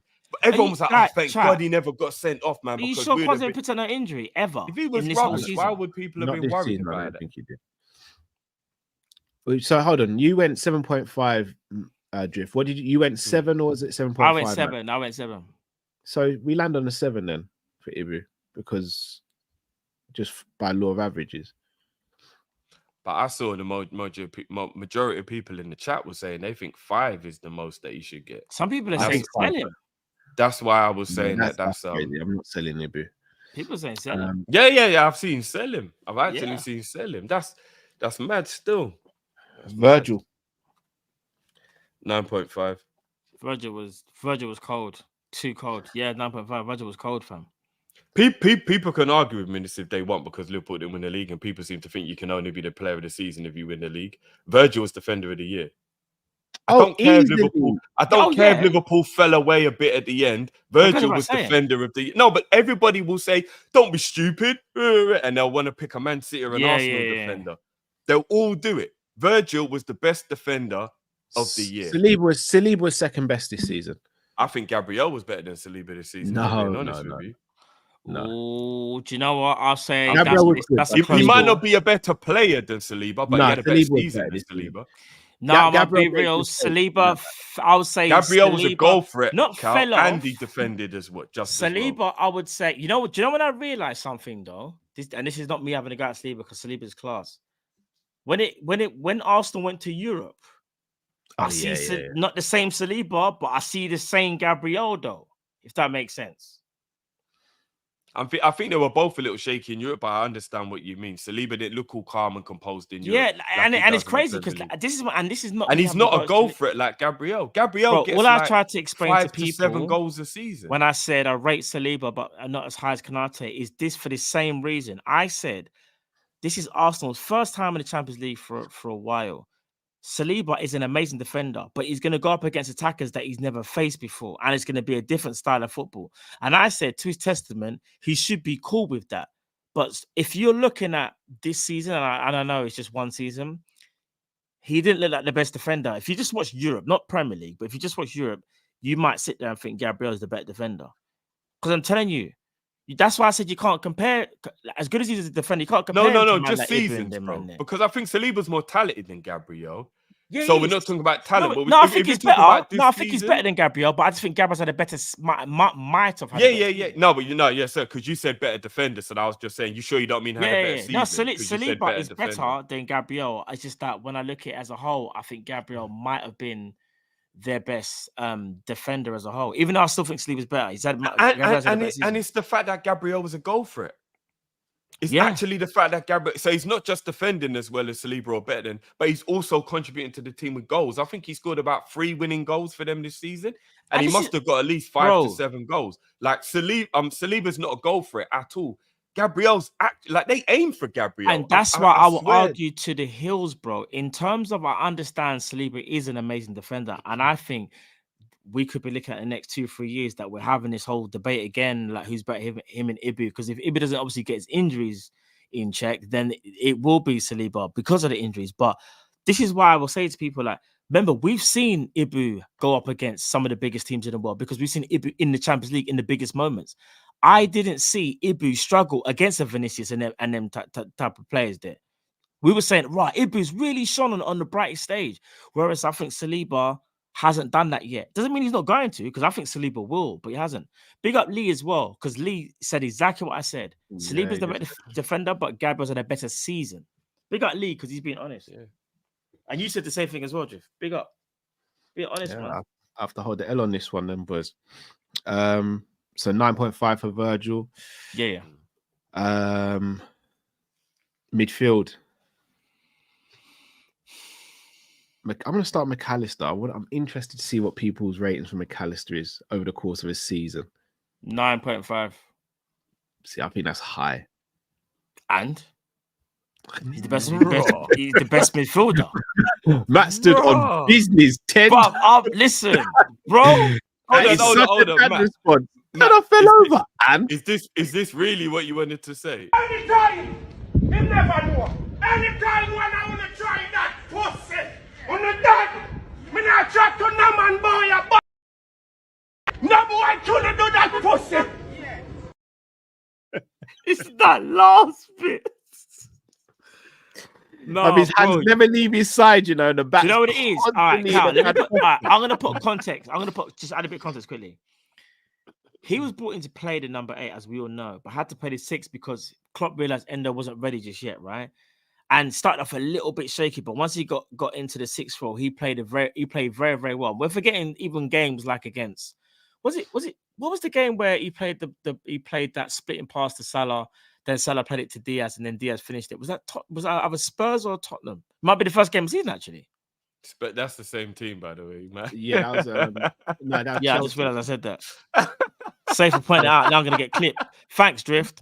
It was either Chelsea or Spurs. I think it was Chelsea, though, wasn't it? First game of the season, Chelsea. Bro, all right. So imagine now he's had to play the 6th role, yeah, and he's had to learn that 6th role in a short space of time as well, right? But then, bro, credit to his crime partner at the time, because when Endo got into his rhythm as well, we saw the real McAllister. I'm flipping, bro. I will die on this hill. He is one of the best midfielders in the Premier League, bro. No one can't tell me different. Everybody knows it, Matt. Everyone knows. I remember when I got told he should stay in the 6 still. What? When was this? When? During the season, when I kept on saying Endo has to start so McAllister can be free. Was Endo on point at them times there? No, I was saying it before Endo was given a chance. All right, but here's the killer. And that's the only reason why it got knocked back, Cal, because there was a point because Endo wasn't ready till November, fam. Endo wasn't ready for 3 months. And McAllister started performing well in the 6. Like, he actually started to get used to the role. I'm gonna be real with you. I don't think McAllister was great in the 6. I think towards Endo coming into the team, had about 3 games in the 6 where he was brilliant, but before that, very shaky, as to be expected. He was learning the role, bruv. No, that's what I'm saying. I'm not blaming him. I'm not blaming him. But there was a reason why we saw an uplift in our trajectory when Endo came in as a 6, because he's a better 6 than McAllister. And then when because McAllister was playing 8, bro. You could switch it both. But when McAllister moved to the 8, he went a whole nother level and then showed everyone what he was about. But towards the end of the season, though, guys, he did fall off as well.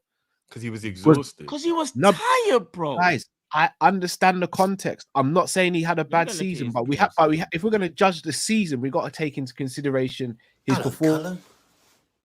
No, Callum. Newsflash, yeah. Just quickly, spoiler alert. Newsflash. Yeah. Was he our best midfielder though? No, no, fam. I can't. Nah, do you know? I knew me and Kyle were gonna fight over this. You know, we was gonna war. What were you fighting for, bro? No, because you don't want to give him the high rating, the 9.5, bro. Because it is high, bro. That's the same as Virgil. He hasn't been as good as Virgil all season. So imagine him. He's 33 appearances in the league. He got 5 goals and 5 assists.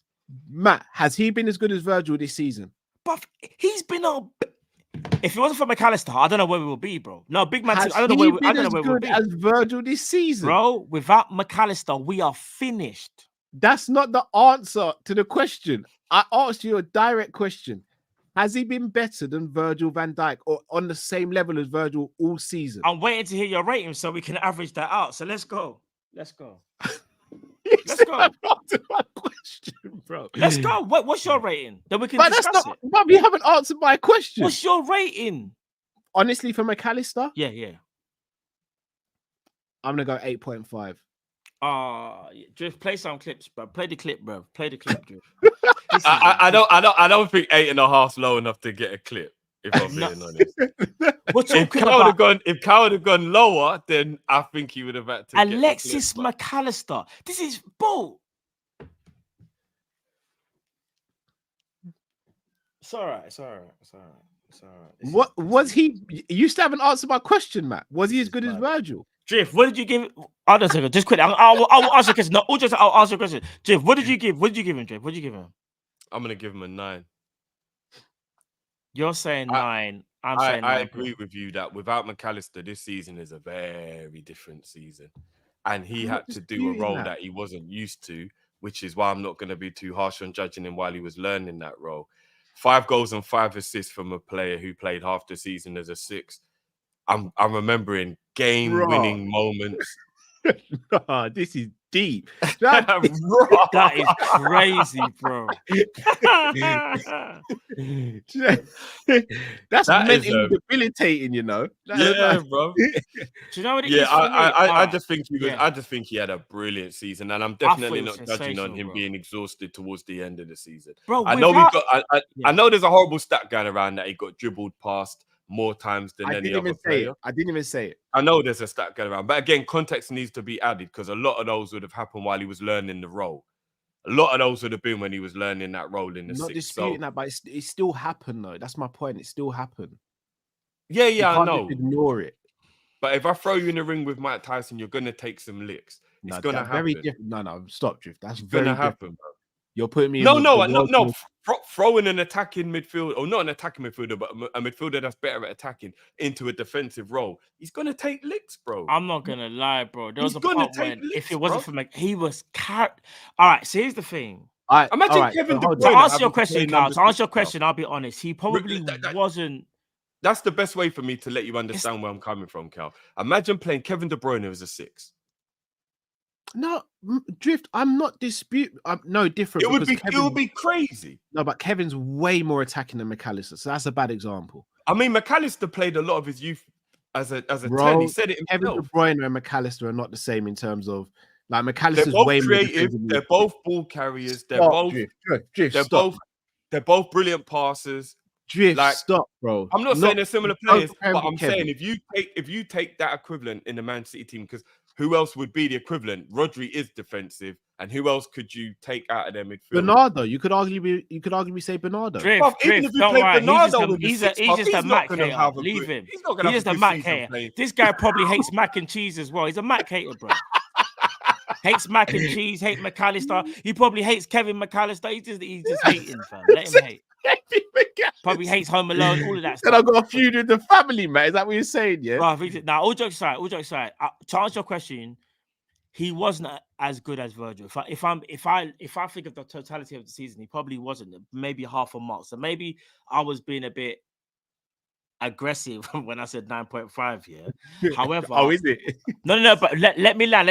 One thing I will say though. One thing I will say is that I still feel like, bro, without McAllister, we don't do what we do. Like the only reason why I feel like he even fell off towards the end of the season, bro. All jokes aside, he was knackered because I haven't checked his minutes. I haven't even bothered, but I'm gonna say he's definitely probably top 5 in minutes, right, for the season. I'll check for you.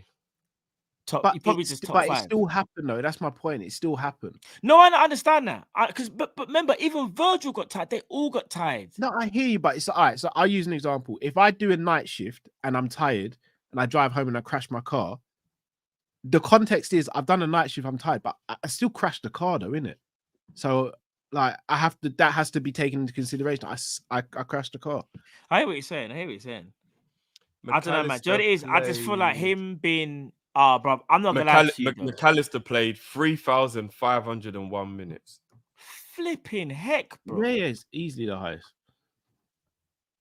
But so do you know what it is? So is it 9 we land on for 9, McAllister? yeah, he's a 9. He's a 9. Mate, yeah, is that right? 9. Is that right with you, Matt? I gave him 9. So yeah. No, I'm asking if Matt, because I know you're known for the ninja stuff, but Matt's obviously a politician, so you get someone else to do me in, innit? Hey, Tron's got it in for you today, boy. I said, I hope I step on Lego. All right, anyone that knows, if you step on Lego, all right, it's done. It's done. Bro, The evening. There's something about the foot bottom and Lego that just don't. It's a bit easier to firm it if it's the heel, but if you step on it with the ball of your foot, you're done. Nah, I'm not gonna lie, man. Might as well happen to go A&E and them things. Yeah, it's done. If it catches you in the arch, you're done. It'd be a madness. You are done. All right, next one, Endo. This is do you know? All right, I think context needs to be added. He started the season like he didn't know what was happening. Then in November, he turned into the Endo that a lot of you guys thought we were gonna get, and that's why I was like, "Nah, this guy's way better than what I thought he was." But I think if I'm not mistaken, Endo might have picked up an injury. Then he kind of went a bit funky, bro. I'm gonna be honest. He never really was the same. Between club and country, he did get rinsed though. Yeah, like, you know what though, bro? I can't sit here 1 minute and say, he didn't start the season well. But then I've also got to remember games where, bro, he was cooking though. There was games where Endo was actually cooking. This is why I wanted to stop. No, that's not giving him his flowers, bro, because Endo was cooking. But when you guys said McAllister carried the midfield, I think there were moments he did. But Endo was a big part of the midfield for a bit. Another player who we're going to speak about, Jones, was a big part of the midfield for a bit. So Bosley was a big part of the midfield. McAllister was consistently excellent. But McAllister was more consistent. No, but that's what I'm saying. I don't think we can say he just carried the midfield. No. Do you know why I did? Prime example, that Nunez header against Nottingham Forest. Nottingham Forest, yeah. Only McAllister's even got the coolness, the calmness, the perception, the see the eye, the needle part. Like, bro, it's them type of things that kept us in the title race, you know. No, I hear you. But is Actually, Endo's but to Endo's credit, though, didn't Endo get an interception that stopped them from counter attack? I'm giving Endo his flowers, you know. I'm giving Endo. Me personally, I'm giving Endo 7.5. Yeah, agreed. 7.5. What are you saying, Drew, for Endo? So I'm just trying to set up a killer stream for the people on Sunday. So I'm just conversing with some guests. I've just looked at Endo's stats because while Matt was talking. Endo actually played a lot more minutes than we actually realized. You know, he played 2,848 minutes. So he actually played way more than I thought he did. Like way more than I thought he did. Like that's you a have to lot. give Endo. No, do you know what? Because you want to know why as well? McAllister was unable to do what he could do because Endo was being that guy as well at the same time. You know, like for an example, he played 1,700 minutes in the league. Based off that conversation we had the other day, that's more minutes than Gakpo and Diaz, right? Sorry, Gakpo and Nunez. You know that conversation we had the other day. What, in the Prem? No, just in the Prem. I don't think Nunez played. No, in fact, Nunez only played 1,000 minutes in the Prem or something like that in total, wasn't it? No, couldn't have. I'm sure we did a comparison. No, sorry. I think he played 2,000. It's got to be at least 2,000. Well, for Endo to even be close to Nunez's minutes is quite surprising. I didn't think Endo played that much. So Endo played 1,700 minutes and has 29 appearances in the league. Obviously, I don't know about the substitute appearances, but he played 1,700. Yeah, he played a lot more than I realized. I genuinely didn't realize he played that much football for us this season. Because I'm not 2,800 minutes across the whole season in all comps. That's a lot of game time, you know. That's actually a lot of game time. That's probably about an average amount of game time for any starting player, really, isn't it? And that's about around 3,000 minutes. Isn't that like the average game time for like a starting player? Yeah, right. Played more than McAllister played. How many minutes did McAllister play? 3,000 in the league. McAllister played 2,600 in the league. Yeah, like 1,000 minutes more in it. It's too many. He played too much. Yeah, McAllister was he was done out still. So I'm going 7 for Endo. I said 7.5. I'm gonna go 7.5. I think we have to give him credit for how important he was during the period when he was important, and think about it being his first season, adapting to the Premier League, adapting to Klopp's tactics, etc., etc., etc. I hope we keep. I bloody hope we keep. Yeah. The thing is, if he's the backup CDM, I'm cool with it. But in my opinion, I don't think he can be the starting DM. No. Oh, absolutely. That's my issue. Yeah. Let's move on to another midfielder. I'm gonna go Gravenberch next. Hit and miss, but I think there's mad potential there, though. Gravenberch is one of them players that had a good game at the beginning, then a bad game. Like a good game, then a. But then I also feel like as well. Remember that he had a really good game. He scored and then he didn't start the next game. Fulham. Couldn't really get like a flow sort of going. I give Gravenberch a 6. I give him a 6. But I'm expecting next season for him to cook up something. But I give him a 6. I'm gonna go 5.5 for Grav. I think I'll go 6 for Grav. I know there were some disappointing games, but again, taking into consideration this is his first season, and I remember him being good in some games. I'm not gonna only remember the bad games. There were some games and he was good. He came on a sub and changed the game a few times as well and played well. Scored some goals, which is always good. You know what I mean? I think he ended up with about 4 goals, which is pretty good for a first season. He ended the season pretty decently as well. Yeah, he ended the season pretty well as well. I remember the goals were really good goals as well. It wasn't even like just a tapping or anything. Yeah. Do you know what really upset him as well that people might forget? Remember the Arsenal game? We got the bad injury, the ankle. Yes. Was it Chelsea? Wasn't it Arsenal? Yeah, Caicedo. It was Caicedo. Oh, Caicedo. Sorry, what am I talking about? Almost broke his ankle. Yeah, so I'll go 6 for him because I thought That's it what I'm was, saying. I think 6. Yeah, I thought it was an above average season. I'll go 6 for him. Yeah. Okay. Curtis Jones. Bro, started the season so well, but when he got back from injury, he weren't the same player. Very, very difficult. Bro, he started the season to the point where for me, in the first, say, 10 games, I was like, Curtis Jones has to be one of the first names on the team sheet in midfield. Has to be. Because the way this guy has stepped up a level, controlling the game, understands now when to release the ball, defensively as well, stepped up. Like, bro, he started to become the Wijnaldum of the team, if that makes sense. Like, he was the control setter. If things weren't happening, okay, he would recycle the move. Not just because he wanted to hold on to the ball, but because he realized there's nothing happening. His intelligence, his attacking IQ went up for me as well. I'm giving Jones, even though it didn't end very well at all, I'll give Jones a 6 as well. Oh, I'm going 7 for Jones. Yeah, I'm going to go 7 as well. I was disappointed with him in the second half of the season, but I think injuries was a big part. Bro, when he come up from injury, though, he was. But before the injuries, he was really good. Do you know what? What did you not give him? 6? 7. Jones was good, but I'm just thinking, are we forgetting how bad he was the back end of the season? I don't even think he was bad. I just think he became a bit invisible. It wasn't like he was making mistakes and doing rubbish, stupid things. He just became a bit invisible. What you said there is perfect. He became invisible, which is not like he shied. But that injury was a bad. You know what? No, you guys are right. He's a 7. Do you know how can I forget that injury? And he's been called up to the England squad. Shout out to him still. That injury that he had was really bad, though. Really bad. It was a nasty one. You guys are right. I agree with you. 7. He's a 7. I was being a bit harsh. All right. Are we just gonna no ratings for Szoboszlai and Bashir, right? What? No, I'm not even taking the mic. We're not doing ratings for them two, are we? Hey, Carl's bad, you know.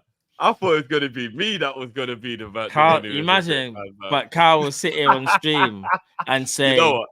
Carl's trying to say, yeah, I really want it so much. This is what I'm saying. People should always show their true colors. People always show their true colors.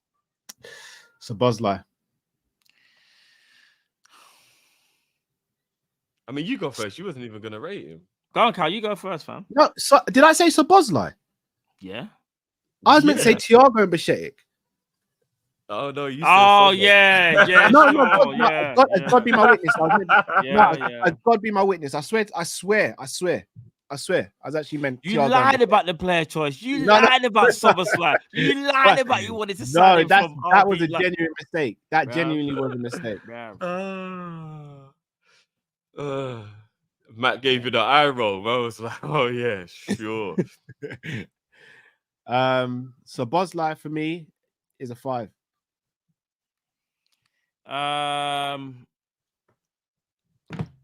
He started the season. No, he's not. I think he's a 4. He's a 4. He's a 4. Yeah, he's a 4 for me. He's a 4. Yeah, he's a 4. Bro, the man started the season off so well, and I can't even explain it to you. He wasn't even. Do you know how bad it was? There were games he wasn't even average. That's how bad it was. He was so below average. This is not because of his ability, by the way. This is because of what's happened. Nobody doubts his ability. No, but that's what makes it so bad. It's not because that's why we all still back him, because it's got nothing to do with his ability. If your ability was limited, man wouldn't give you that rating because we know what your ability is about. But when I know your ability is way better than what you're showing, you got to sort that out, fam. Big up Szoboszlai, but yeah, I would actually give him a 3. I thought he was horrendous. Yeah, drifts up for blood still. But I'm always gonna back him because I know the talent is there. But yeah I'm not gonna lie. He was amazing. August, September, he was exceptional. October onwards, he was dreadful. No, October, I don't think he was that bad, Jeff, because he even got the one of the was it the winner against Leicester or something? Yeah. All right, maybe he had the odd moment, but I mean, generally speaking, the spiral. No, he was good. No, started. he was good in October, Drift. He was good in October. I don't know, I don't know, guys. Maybe half of October then. But he really spiraled. Like, really spiraled. And after the new year, I don't even think he should have touched pitch, if I'm being honest. Elliot. I really hope he does turn it around, I'll be shocked really if he hope doesn't. turns it around. Yeah, keep same. it- I'll I'm be gonna keep the more same shocked energy, if though. he. What's that? If he has a bad season next season, I want him gone at the end of the Do you know what, season. Carl? This will really upset me. If he doesn't, if he does the same thing this season, this is gonna sound so harsh because I really want him to sound Liverpool, but we have to have a conversation, fam. There's not a conversation. He has to be sold. Well, I wouldn't go that far. I said have a What? conversation. No. I'm not Matt, if doing- he has the same season he had this year We again, have to have the conversation. Yeah, whether bro, we need he, to sell it. bruv, he can go for a jumbo sale price, brother, if he has No, another no, season like he just had. You know what? It's Alright, cool. so- You alright, know so what? this Let me is- get the this is- clip ready. No, but this is where I'm saying I keep the same energy. But this is what I'm gonna. No. Leave it there. No, but this time last year, Matt, me and you said if Nunez doesn't have another good season or another season where he shows enough improvement, we want him sold. I'm saying the same about Szoboszlai. No, but I'm we're not. keeping We're the not same at energy. Nunez. But we're not at Nunez's rate. That's what I'm talk about there. No, We're not that's there yet. actually elite. I can't even lie. The We're way not there Matt yet, fam. turned the story is actually elite. I'm We're not keeping there the yet. same energy. Elliot. Bad man. Surprised me. Really did. He's gone from me saying, "Oh, Elliot, man, you're just a role player, bro. You might need to go out and learn." To I know Szoboszlai didn't help matters in terms of not that Szoboszlai was playing amazing. Elliot was getting over the team, but when Harvey Elliott was playing so well, we were like, "Why is Szoboszlai still getting picked up Elliot? This don't make no sense, Klopp. Like, what are you doing?" In my opinion, Harvey Elliott arguably was the second best midfielder for Liverpool, only second to McAllister, in my opinion. That's how real it is, in my opinion, anyway. For me, Harvey was an 8.5. Bad man. Harvey's a 9 for me. Bad man, fam. What are you saying, Cold. Drew?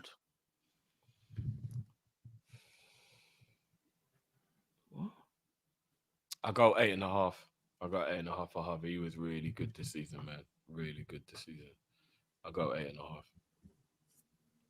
Okay. I'm so happy for the kid.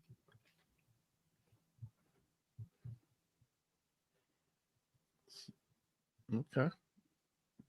Would you give him drift? 8.5. Yeah, okay. Yeah. You don't think he deserves to be at the table with Kwanzaa in there, man? Maybe not just. Even though he was really, really good. Maybe He was changing games for us when he came off the bench, winning games with his performances. He was. It's cool. Everybody's got haters.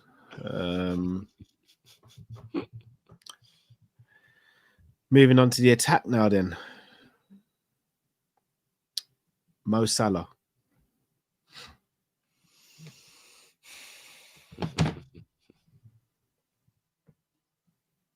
Man was absolutely.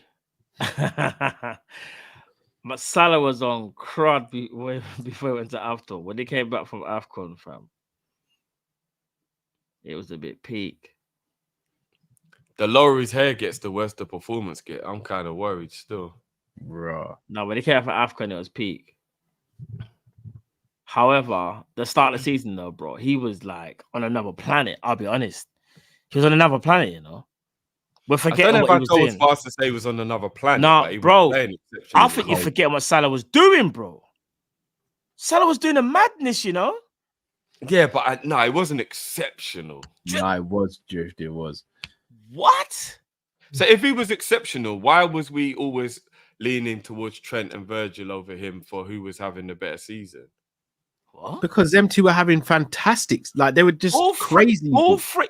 Salah, Virgil, We and said all Trent. like the four of them. It was the four. It was Alisson, And Virgil, Ali, yeah. Trent, and Salah. We said them lot are cooking. Bro. I know he was playing brilliantly, but I wouldn't go as far as to say exceptional. But brother, he was cold at the beginning of the season. You forget what it's because this is the sad part though, Drift. When he came back from AFCON, but remember when you're saying you can't let that skew your vision. No, I'm not. I'm remembering the beginning of the season. I thought it was and Drift. really You know good. what I'm gonna Drift's gonna like this bit. What's Drift? Should we talk about his GA Drift? But I'm not a stats man. I just have that conversation because it's part of it. You like to bring out GA a man. lot, Drift. You like to bring I'm always split down the middle 50-50. I'm always you can't be. GA. Well, I'm not a GA guy. Bro, you like to bring out GA at times. Nah, bro, I'm split down the middle. Get the GA then. Salah was in his playmaking bag this season. Salah's Do you remember GA, some of the things he was doing? Hold Outside on. the foot passes and all that. Before we get too into the what is the rating you man are giving him? So I know if we're even far apart on our ratings. You don't want me to give mine first, or do you? 8.5. For me, it's an 8.5. I would give him a 7.75. Doesn't exist, bro. What are we doing here? I said to you at the beginning of the season, beginning of the show, you could do it if you want. I'm giving him a 7.7. No, we didn't, bro. we absolutely. Me and Matt both said to you, if you want to go point decimals, you can. That was for season rating. What? This is season rating. No, these are but then remember when I literally said to run the tape, but this is the same thing. We're rounding up the season. No, but just literally said, I understand it though, because remember, we didn't really do it for the season, so we'll just stick to the same thing. So fair play to you, Cat. That's what we said. All right, well then I would go.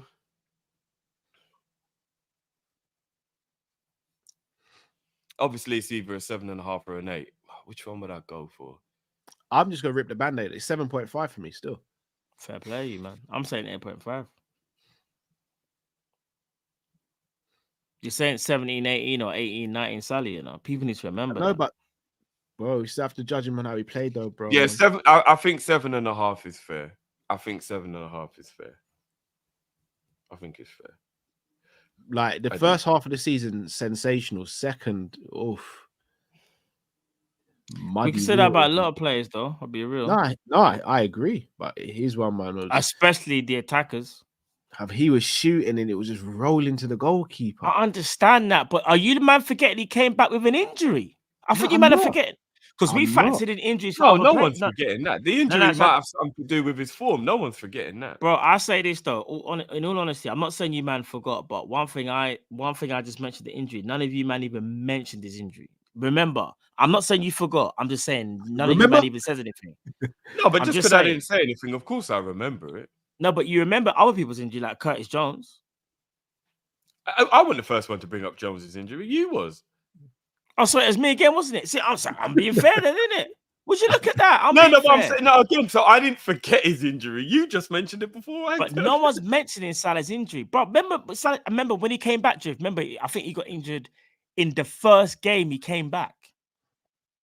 No, he came back injured.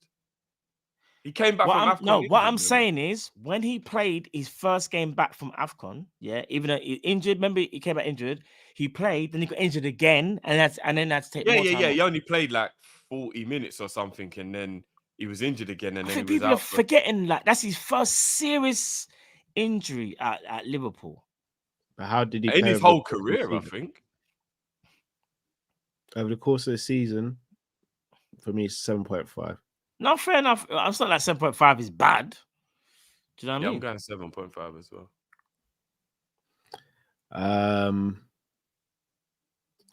Should we just do Ben Doak as a 5? Yeah, because he got injured bad, didn't it? And then he barely played, did he? No, he played before the injury quite a bit. I only remember about loads, 2 Europa League games, and then how many other games? He came with the bench 5 games. Did he? 6 games from Doak? 7? I don't know. I can only remember those 2 Europa League games. Darwin.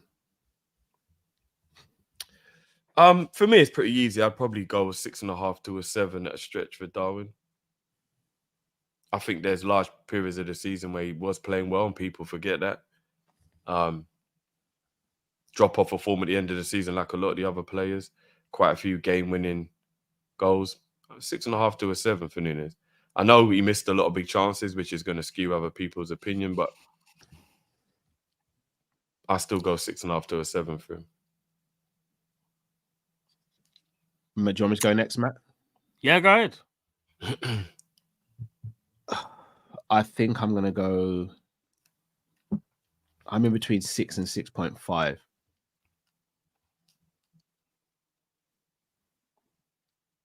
don't think you can forget about the goals he scored, but I also don't overrate those goals as well, because balancing out with the misses, I think I'm going to go 6.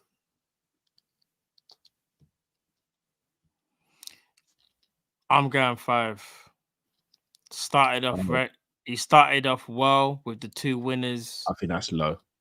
I'm going to give you my reasons. Started off well with the winners. Winner against Newcastle, absolutely sensational.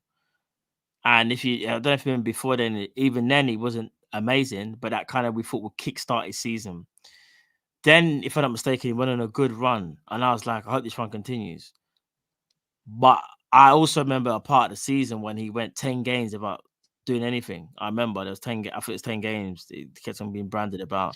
He got out of that funk and then got himself into a rhythm where he was scoring goals. Then it all just went pear-shaped again.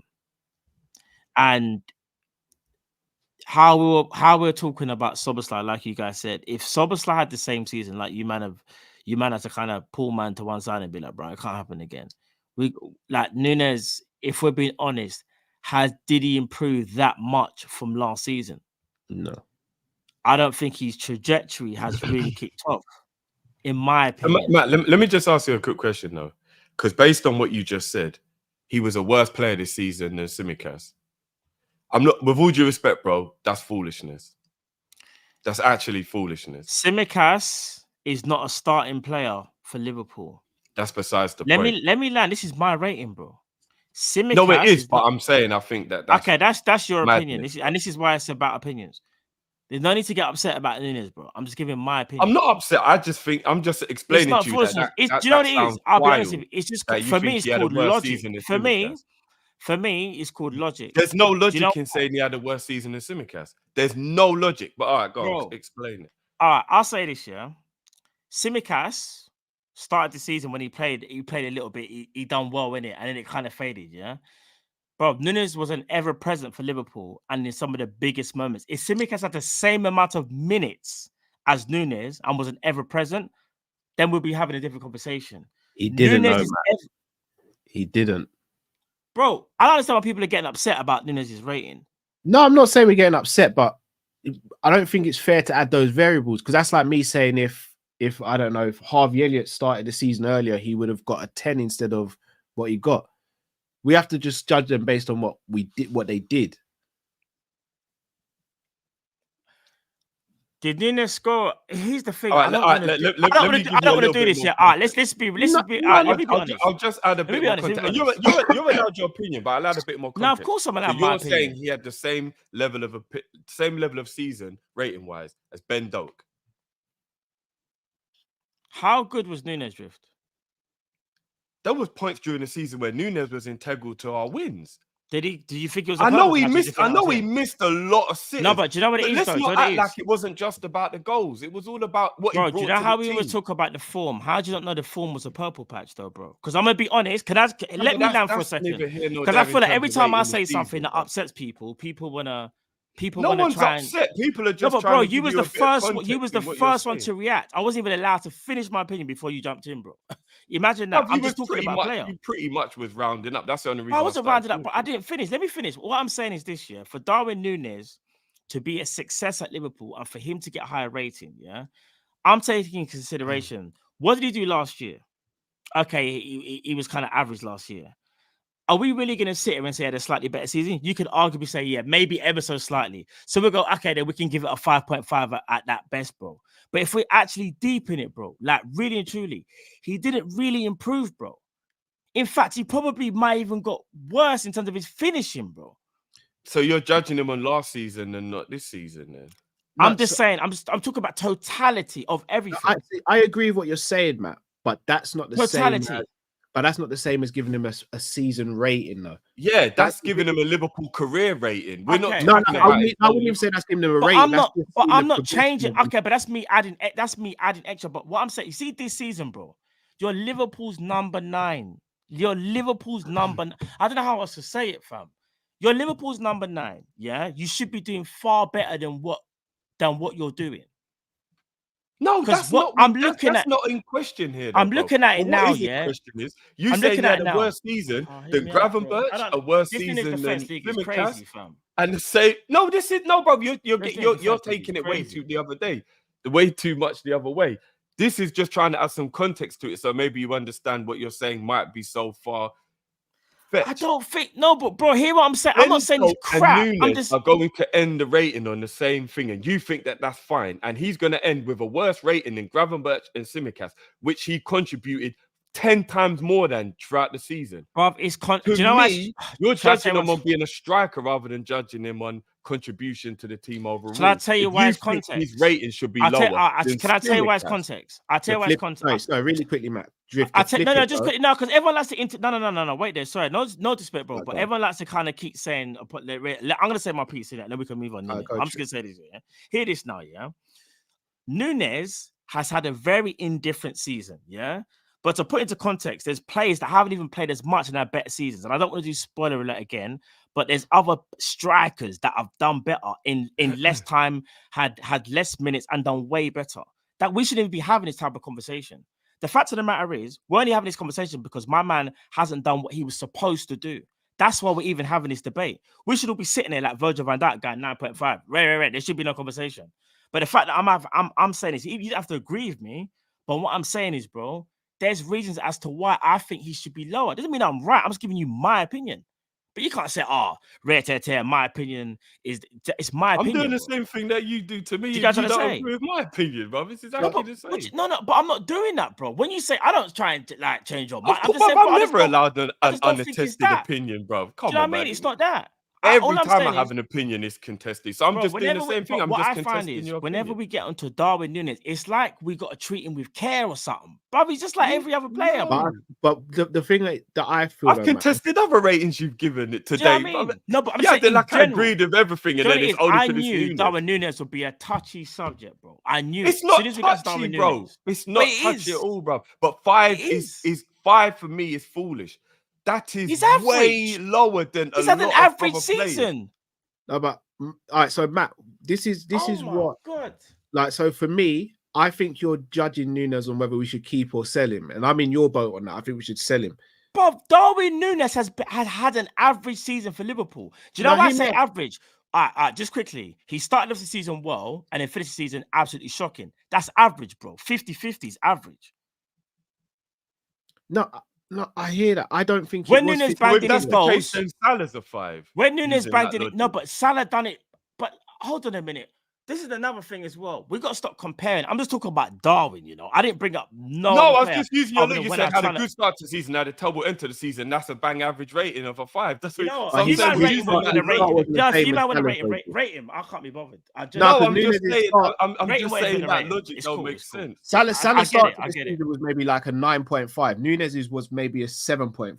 Bruv, Nunez wasn't even. No, I didn't go into the details. I was just using the logic. Good Salah first half of the season, bad was amazing. How can we sit there and say Nunez was amazing when Nunez was having to come off the bench to save? I never said Nunez. Matt kind of you, Cal. We just skew it. I mean, sorry, they saying you, Drift. Sorry, I'm saying to Cal, which is what I agree with him. Yeah, Salah started the season amazingly well. How can we sit there and say Darwin started the season amazingly well? Darwin couldn't even get into the starting lineup at one point, bro. What are we talking about?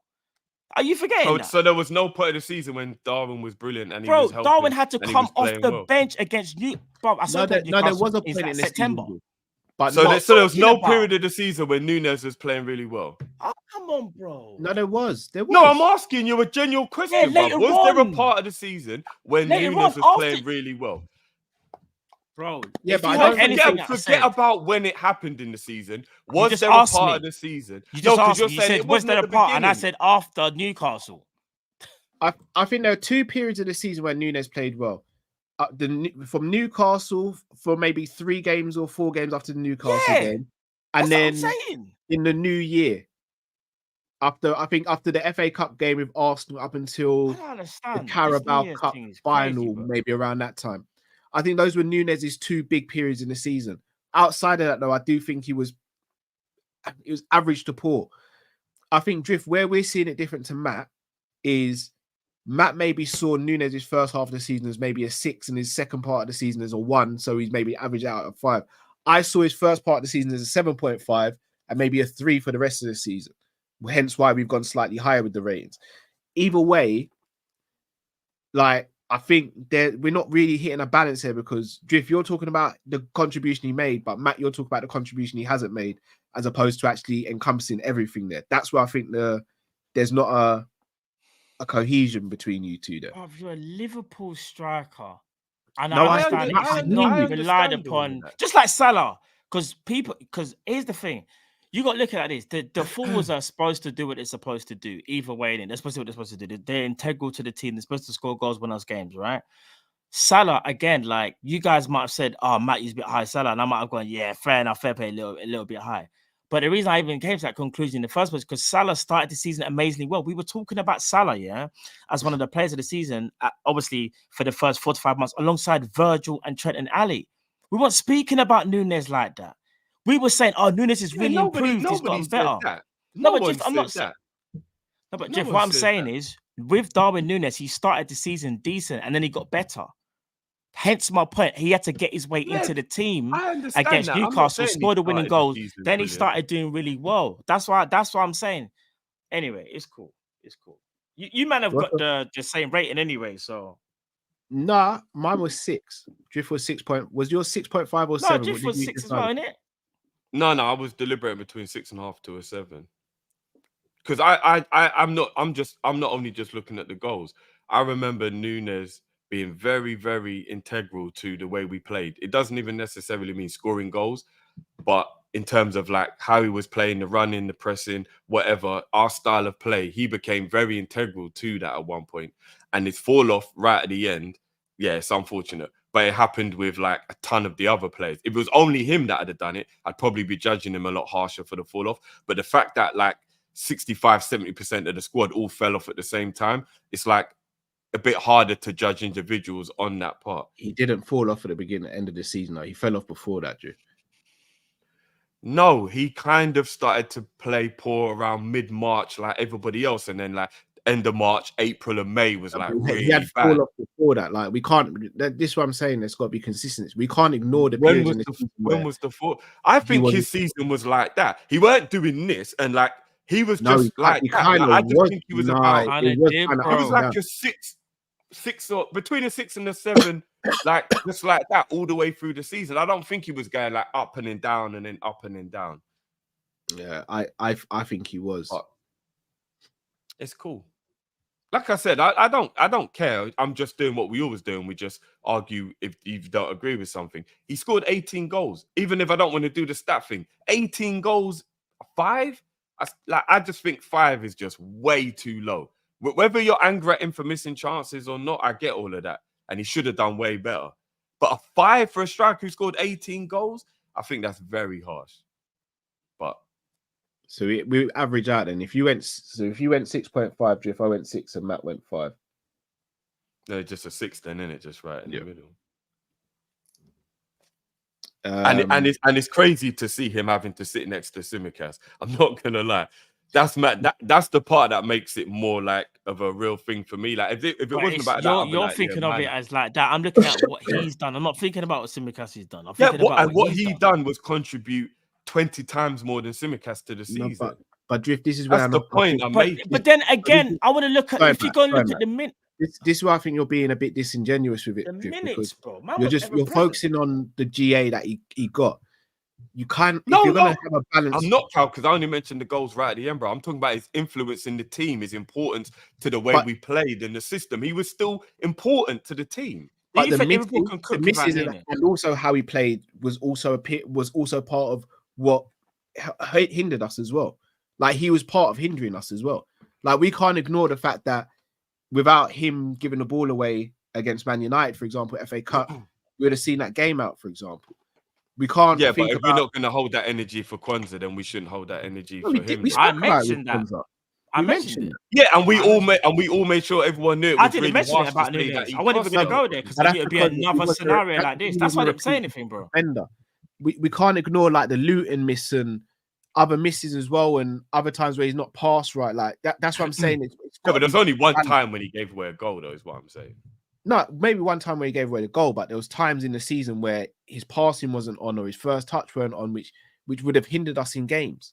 Like there was times where he's missing chances or not doing the right things, which hindered us in games. So in the same way he scored the 18, got 13 assists, he also could have had maybe another 20 goals. Like so, I think that's where the balance is. Of course, and then that's when you would have been looking at him getting 9s and 10s if he was able to bang in 25, 30 But goals. do you know another thing as well, though, guys? We gave Kwanzaa an amazing rating, and I also spoke about his expectation. None of you had a problem with it. Am I not allowed to have that same thing when I say expectation as well for Nunez? Because that was another part of my rating. Hence why I kind of spoke a little bit about last season. Because I said when Kwanzaa came into the team, I was like, there was no expectation that he was going to play this many minutes. And look what he's done. We should be saying the same thing about Darwin Nunez. But if that's the case, your You get what I'm expectation saying? for Nunez was low. If you actually would have gone that metric, because you didn't believe he was actually that Bro, good. my So you expectation actually for had a Darwin lot of- Nunez was to improve on last season. Yeah, and but do you way said he was crap last season, meaning that your Bruv, expectation. I got told he was a gun man and all these things. Right, he didn't say it was crap last season. He said it was average last season. Drew. Thank you, but that's what I'm trying to say. People want to make up them thing there. You know, Alright. obviously, like crap is like a loosely, but you know what I mean. I said you he's got didn't hate improved, Drift. I said, do you know what I said? I literally said, bro, he's got to improve. You know, if he doesn't improve, him. we Yeah, gotta have of a course, I conversation. know you said that. That's what I'm saying. But And what I'm in- saying like, is, you didn't have high expectations from this season, though. If you want to talk about bruv, expectations, my you didn't. You didn't expectation think he for was good Darwin enough to have Nunez high was to be expectations. way better than because everyone kept on telling me, oh, if you look at the numbers, it's a bit Suarez-esque. If you look at the numbers, I'm thinking, all right, I won't say nothing. All right, the Yeah, I numbers, don't know all why right. people were saying stuff It's a like bit that just because average. they're both Uruguayan or some shit. But No, they were saying it because they're comparing. It's just a weird thing that it's it's thank you, copium. bro. It's copium. He A did lot have of a better Liverpool season fans than are last year, though, I think. But Drift, in your honest opinion, do you think he improved to the point where you could look at him and go, that's the Liverpool number 9 to carry us forward? In terms of scoring goals, no. But I watched him have much better link-up play. He was smarter with what he was doing. And for larger parts, he was more important to us than he was last season. So is he the finished article and who we need him to be? No, of course not. But I definitely think that he's on the road to getting there in terms of he's improving. Like this season, countless times we came out of games and we're like, Darwin's link-up play was actually really good today, you know. He made sure he did this. He was playing good passes. We were saying that during the season. Where was the same thing for like guys like Oxlade-Chamberlain, Naby Keita, and I don't know. I get what you're saying, bro. Those things. And No, that's way too much revisionism, bro. We can't start going all the way I'm back not there and talking thinking about all no, that. but I'm talking about I feel like we're doing this whole thing of we're looking at the GA because but hear what I'm saying to you. Just who's mentioned GA, bro?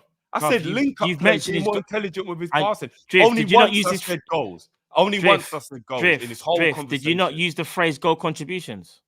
Nope, not once during this conversation. That was me, man. Not once during this whole conversation. No one. So you didn't mention goal contributions this season. Nope, I mentioned goal. I mentioned goal contributions. You mentioned 18 goals. I swear, I heard you. If you didn't fair play, if you didn't, I thought you said goal contributions. No, I didn't. Because here's what I'm trying to say, guys.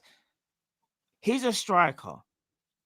His main job is to score goals. I've always said this, bro. This whole, I don't know, man. I feel like we're doing too much to kind of like basically say like he's doing all these right things, which he is. But then I'm looking at it in totality as if to say, you're doing all these right things, bro, but is it good enough for Liverpool? Are you good enough to lead the line for Liverpool? That's how I'm looking at it, bro.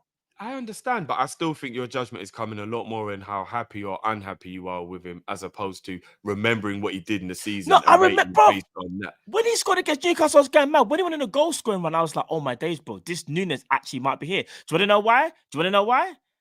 Remember, there was a conversation between me, you, and Carl.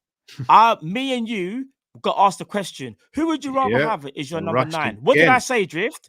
Cal, tell him who I said, bro. I got rushed. Who did I say, Cal? No, what Cal, you mean at the beginning of the season? Oh my lord! Yeah, was that at the beginning of the season, bro? It was beginning to middle because remember, like I said, Nunez didn't start the season that great. I don't know if you remember. Then he went on his run. Cal asked us that question. No, but I don't think Jota was ready at the beginning of the season, was he? Did Jota start the season? To Cal's point, Cal was still saying Jota, bro. Jota was fit at the beginning of the season. So this is what happened, boys. Jota didn't start the season well. Nunez didn't start the season well. I said I would still have Jota as my starting number 9. Then Nunez scored the brace against Newcastle. And then, if I'm not mistaken, he scored a winner against Bournemouth. And then he scored the goal that made it 2-1 against West Ham in the league. And then you guys said to me, what you're now saying is Jota still your starting number 9. And I said, yeah, I would have him as my starting number 9. Was Nunez that part of that conversation, Cal? Yeah, Wasn't I back in Nunez? This is what I'm trying to say. I got make it like I hate the brother or something. I got cooked in the comments. I never said you hate him, bro. No, I know you don't mean hate, but what I'm trying to say is, bro, I was giving Nunez his flout when Nunez was doing his thing, bro. Pause. I was like, this is what I'm talking about, bro. And I remember saying, Drift, he's got to continue this, though. He has to, bro. No, I remember that. So that's why I'm just saying to you. So a player who had moments in the season like that, how can he be lower rated than Tsimikas? Because you know what? It turned out to be in my saying, bro. Like, hear me out. In my personal opinion, what happened for me, like I said, what let me down the most, bro, it felt like when it was all said and done, that phase, it felt like a purple patch, bro. That's what I'm trying to say to you, bro. No, I hear that. But even with that all said and done, you want him sitting next to Ben Doak. Ben Doak. Right. You would look at this season. Ben Doak needs friends. Ben Doak needs friends. Look me in my eyes and tell me that you would honestly Ben Doak needs friends. It was right for Ben Doak and Nunez to be judged with the same rating. See, this is what I'm saying. Sorry, Jeff, this ain't even at you. So I'm not going to say the person. Someone said I'm a Nunez hater, but with Kyle literally just explained the conversation when I was backing Nunez over Jota about who should start. But apparently I'm a Nunez hater. This is why I don't understand some people, you know. I genuinely don't get it. I'm so confused. I'm baffled. But yeah, we move. Let's move on.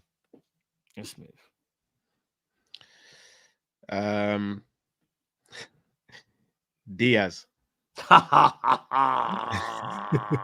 You should have went Gakpo next, blood. No. We're getting it all out here. I just want the people to know I've sacrificed having a nice dinner tonight to finish the show because the shops are going to be shut by the time we finish now. So, yeah, you might get a hangry version of me for the last part of this show. I was hangry still.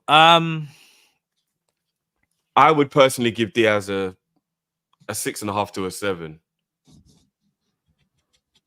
I think he was pretty consistent with what he was doing throughout the season.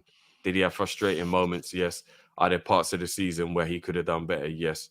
But I still think overall, he was largely, in most games, one of, if not the most dangerous forward, keeping the opposition honest all the time. And he went through a lot of shit this season. A lot of shit. The only thing worse that could have happened to him was what happened to Bradley. That's the only thing that could have been worse that could happen to you. What happened to Bradley? His parents were kidnapped and he thought his dad was going to die at one point. To go through that, that's mad. So I personally think he deserves a 6.5 to a 7. I'd probably lean more towards a 7. It's a 6 for me, same as Nunez. I thought he was actually slightly better than Nunez, considering what happened to him. He had something personal going on. Nunez didn't, and not only that, like what you've said, he actually, when everyone kind of like faded or whatever, he was probably one of the only ones that was still showing what he was about and what the team was about.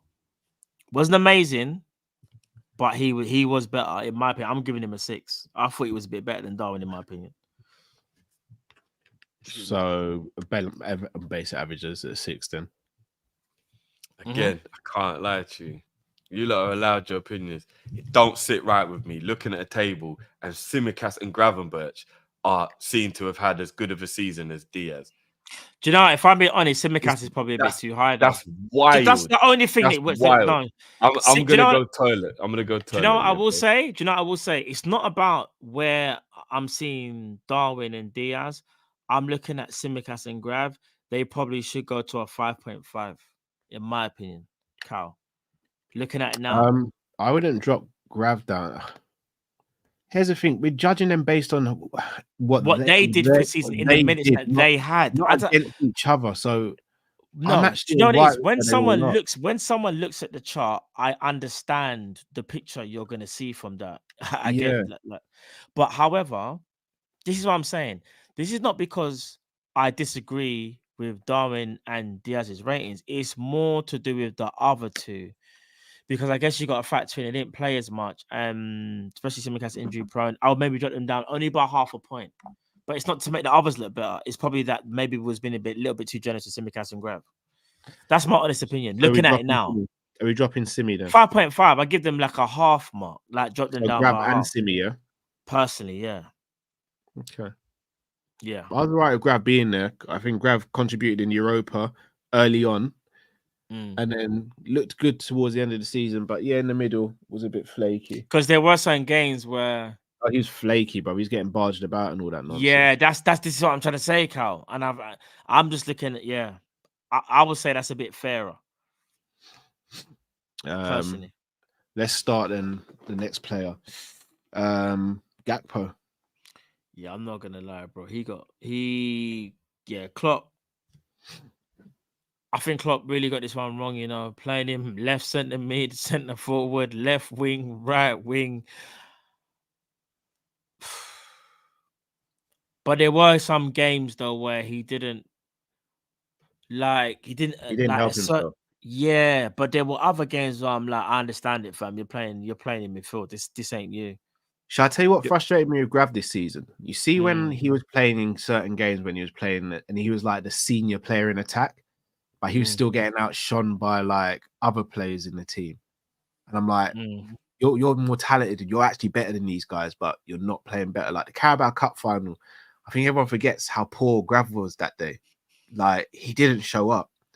And like that's my biggest frustration with Gakpo. I feel he shows up when the pressure's off. When the pressure's off, he's all good. When the pressure's really on, it's time to get. But was he not mismanaged, Gakpo, as well, though? Would you? Because Klopp admitted it. Absolutely. So we got to factor that in, and then you consider how we finished the season and I think there were signs of that from last season as well. Like when the tough gets really going, he's not really about it like that. And like when the pressure's really on, he kind of goes and hides.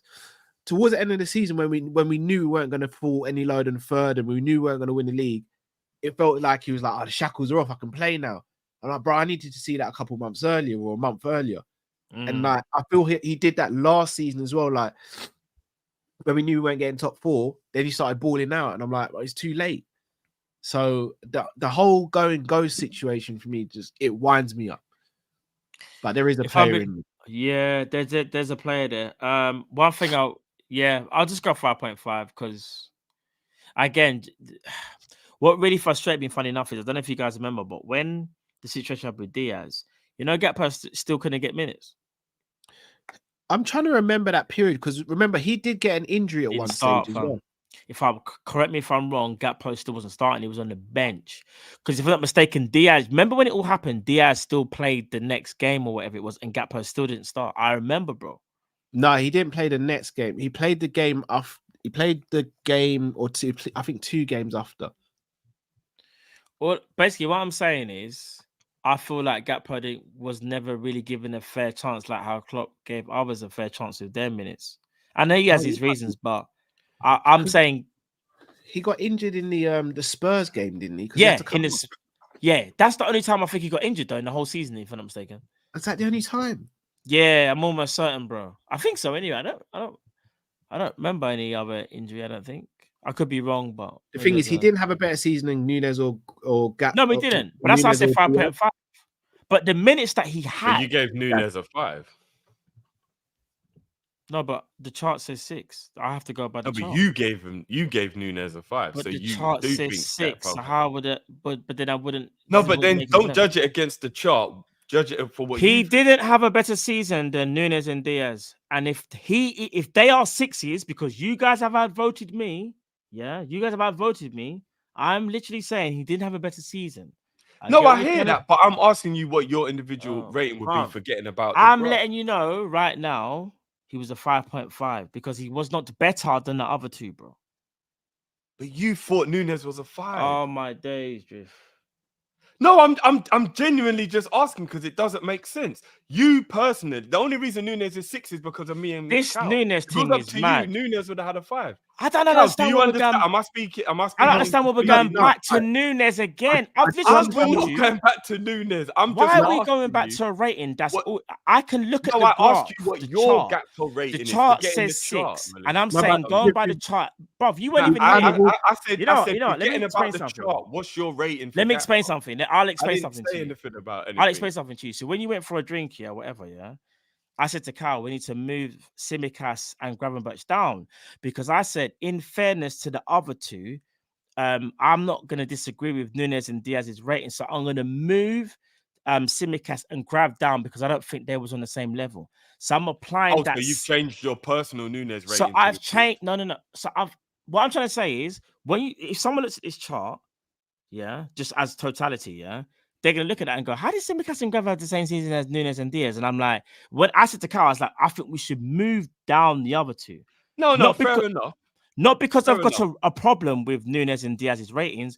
It's more to do with I think we might have slightly overrated Simicas and Grav. No, I understand. So that, I'm using my same logic, to that, my own same logic. Kyle didn't say it, I said it. Kyle, did I say it? Or did you say it?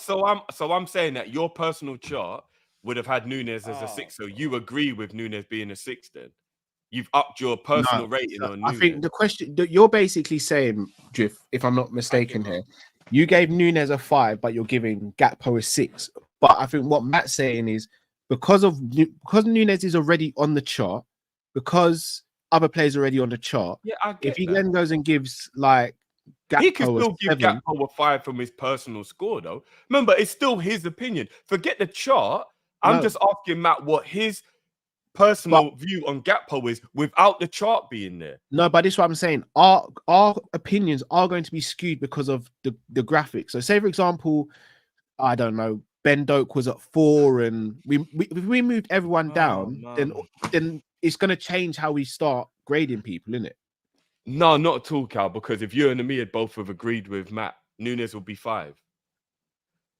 If you and me had both said 5, he'd be 5. But I just don't understand why it goes back. Everything kind of goes back. All I wanted to know was what. No, I just wanted. I didn't even mention Nunez. I said no, but Matt, forgetting about the chart. Do you know what you said to me? I think you forgot what you said when you entered the room. What you give? What is it the same thing as Diaz? It must be less than Diaz then. By that, that's what you said. You know, I think you forget what you're saying, bro. Yeah, well, because I do agree with it, but forget Nunez for a second, bro. No, my main question was just come on, man. That. What's your Gakpo rating? Like your individual one. Forget the chart where we've done the combined of all of us. All I asked was, what's your individual Gakpo? But you kept saying based on my individual Gakpo rating is 5.5. Gakpo, in my opinion, and I'm sticking to so this. You have rated him higher then. Okay, that's all I wanted. My original, bro, I don't understand. My original Gakpo rating is not changing. It's a 5.5. He was slightly above average. He was mismanaged. I literally said, you didn't hear this, Drift, when you was away in it. He was mismanaged, bro. I said he played left wing, he played right wing, he played centre forward, but obviously, and then me and Kyle was saying about how he got barged about a bit, so he didn't really do that much, but then he was able to pick up a bit of form, so I'm giving him a 5.5, bro. That's it. That's all it is, bro. So what is your rating for him then, Drew? I'm just gonna stay like that, 5.5. He was definitely the worst out of all the forwards, but there is some context to it, obviously. I still think he contributed well, considering he got double figures for goals. I'll give Gakpo a 6 for this season. He lands out 5.5 because. Hold on. So after all of that, you gave Gakpo a what? Sorry, gave him a 6. And what did you give Nunez? 6.5. Oh, bro. And I gave Diaz a 7. Gakpo was the worst out of the forwards. But that's what I'm saying. That's my individual rating and your individual rating. That's why I just asked. And you actually individually gave Gakpo a better season than Nunez. That's the only reason why I asked if that was your individual rating.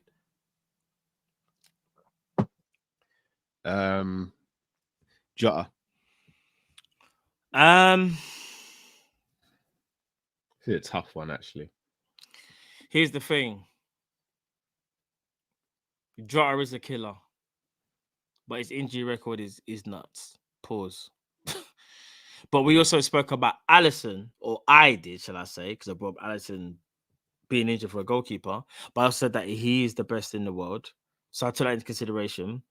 Jota's the best finisher at the club. Jota went for a really good spell. In fact, Jota, before he got injured, he was on crud, innit? He was on crud. But it's just the injuries for Jota. I'll say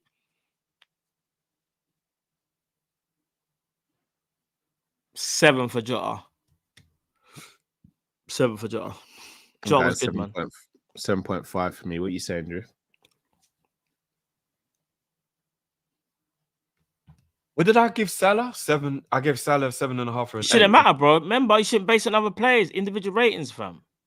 No, of course I have to, because this is my individual rating, and I think he was the best forward, but not really because Salah. No, but I'm trying not to. I tried not to do that. I'm remembering my own rating of what I gave Salah. Nothing to do with the chart. I'm trying to remember. Was it, guys? What was it? 7.5 or 8? No, but what I'm saying is, you know whether you think he was remember what you better gave than Salah. I can't remember what you gave him. No, but I don't think he was better than Salah. But at the same time, he didn't have a poor bit of form. He was just injured. So I'm trying to use a way of not judging him so harshly for being injured as I would if he was playing poorly.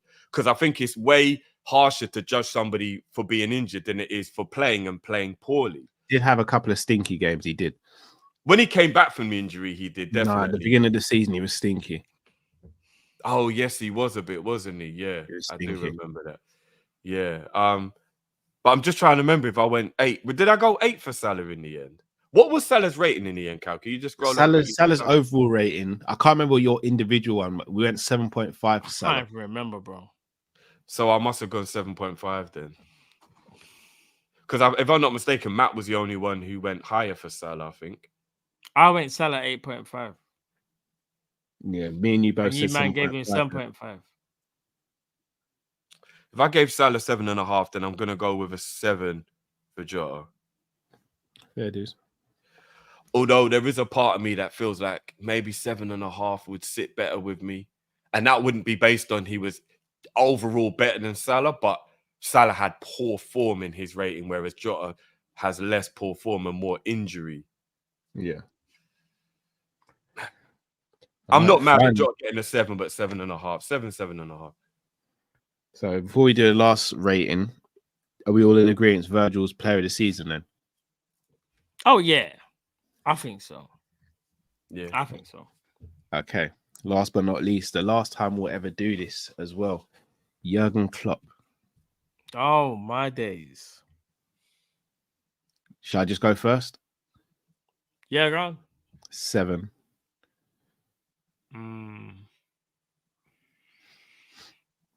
I know why you gave the 7. I know why. I'm going to go 8. Kept us in the title race for 5-6 of the season. Dealt with personal things, obviously, wanting to leave and all that stuff. Won us a trophy. Disappointing to go out of Europe the way we did and to fall away at the end of the season. But yeah, I'm going to give him an 8.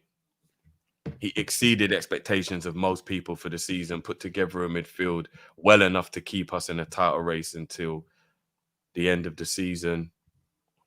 Was way better with his substitutions. Absolutely changed so many games and won us so many points with his substitutions.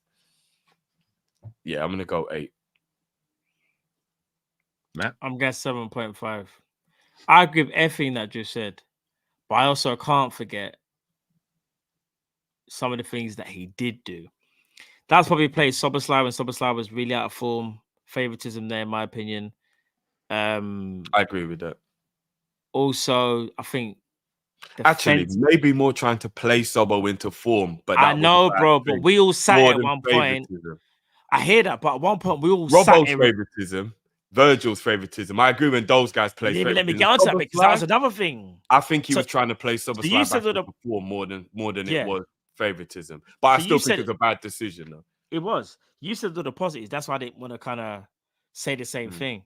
I'm only just going to point out the negatives because you've given very good positives. I agree with everything. Another thing, the Robbo situation at one point baffled me because I kept on saying, why is Joe Gomez not playing? Bro, if I'm not mistaken, second to last game of the season, I said, where's Joe Gomez? Why is he not playing? And I think I said to you during the stream, Jeff, oh, we use up all our subs because Joe Gomez hasn't even seen no game. Final game. And I'm sorry, he's been one of the best players of the season. Defensive transitions, defensive mistakes that he's made that he never really like fixed. I'm giving him a 7.5. As good as he was, I can't ignore the fact that there was for me, even the players let him down. There was some defensive stuff that I feel like he should have addressed, and that had nothing to do with the players, in my opinion. That's to do with the system and how we were coached. So 7.5 is still good. I'm just saying those are the negatives. I think the end of the season is on the players, but not like in an angry way. I just think they were burnt out, tired, emotionally. I hear that, but bro, like clean sheet. Yeah, if I'm not mistaken, have been the one partly responsible for burning them out. You see the clean sheet guys. No, but I think it's emotion, Cal. Like not even so much physical, but like everything that was going on this season, like it just takes a toll on you. Because we rotated better this season than we probably have in most others. I think he was very good. We rotated more this season because of Europa. He could take Europa for granted in the group stages and all that. I think injuries as well, Drift. Injuries played a part. Yeah. Well, but that's another positive. How well he coped with the injuries and how much faith he put in young kids who delivered. He picked the right kids to have the faith in, and they delivered massively. Bravery to bring in Bradley when a lot of managers wouldn't have. He thought, I do think he's good enough. Bravery to keep Kwanzaa as one of the main players when a lot of managers might not have had the balls to do that. Bringing in Bobby Clark, playing him, I think it was away at Forest. Brave moves like that, playing young players in games that are important. That's another positive for the season, for real. How well he brought through a lot of the young players. And don't get me wrong, he wasn't without fault. Of course he was. But I think, and again, Matt, goes back to what you're saying, expectations as well. I think he exceeded expectations. You yourself said that was a lot. Then he also underachieved as well because the expectation was to win Europa and we didn't. Yes, I hear that. But then they balanced themselves out, I guess. No one thought we could be in a title race and we were. People thought we'd win Europa and we only got to the quarterfinals. So that balances out, I guess. That's my point. But he still won. It might not be the most prestigious trophy, but he still won a trophy in his. No, I hear it. But we all expected to be in with a chance of winning one of the domestics this season. We said that. Yeah, but all right, we did. But to Jeff's point, he probably out of all three of us was the only one that thought we could title challenge, and I think Drift was probably of the minority that thought we weren't going to do nothing in the league. Me and you, Cal, I think we kind of said. We said third. We said third. We said third, didn't it?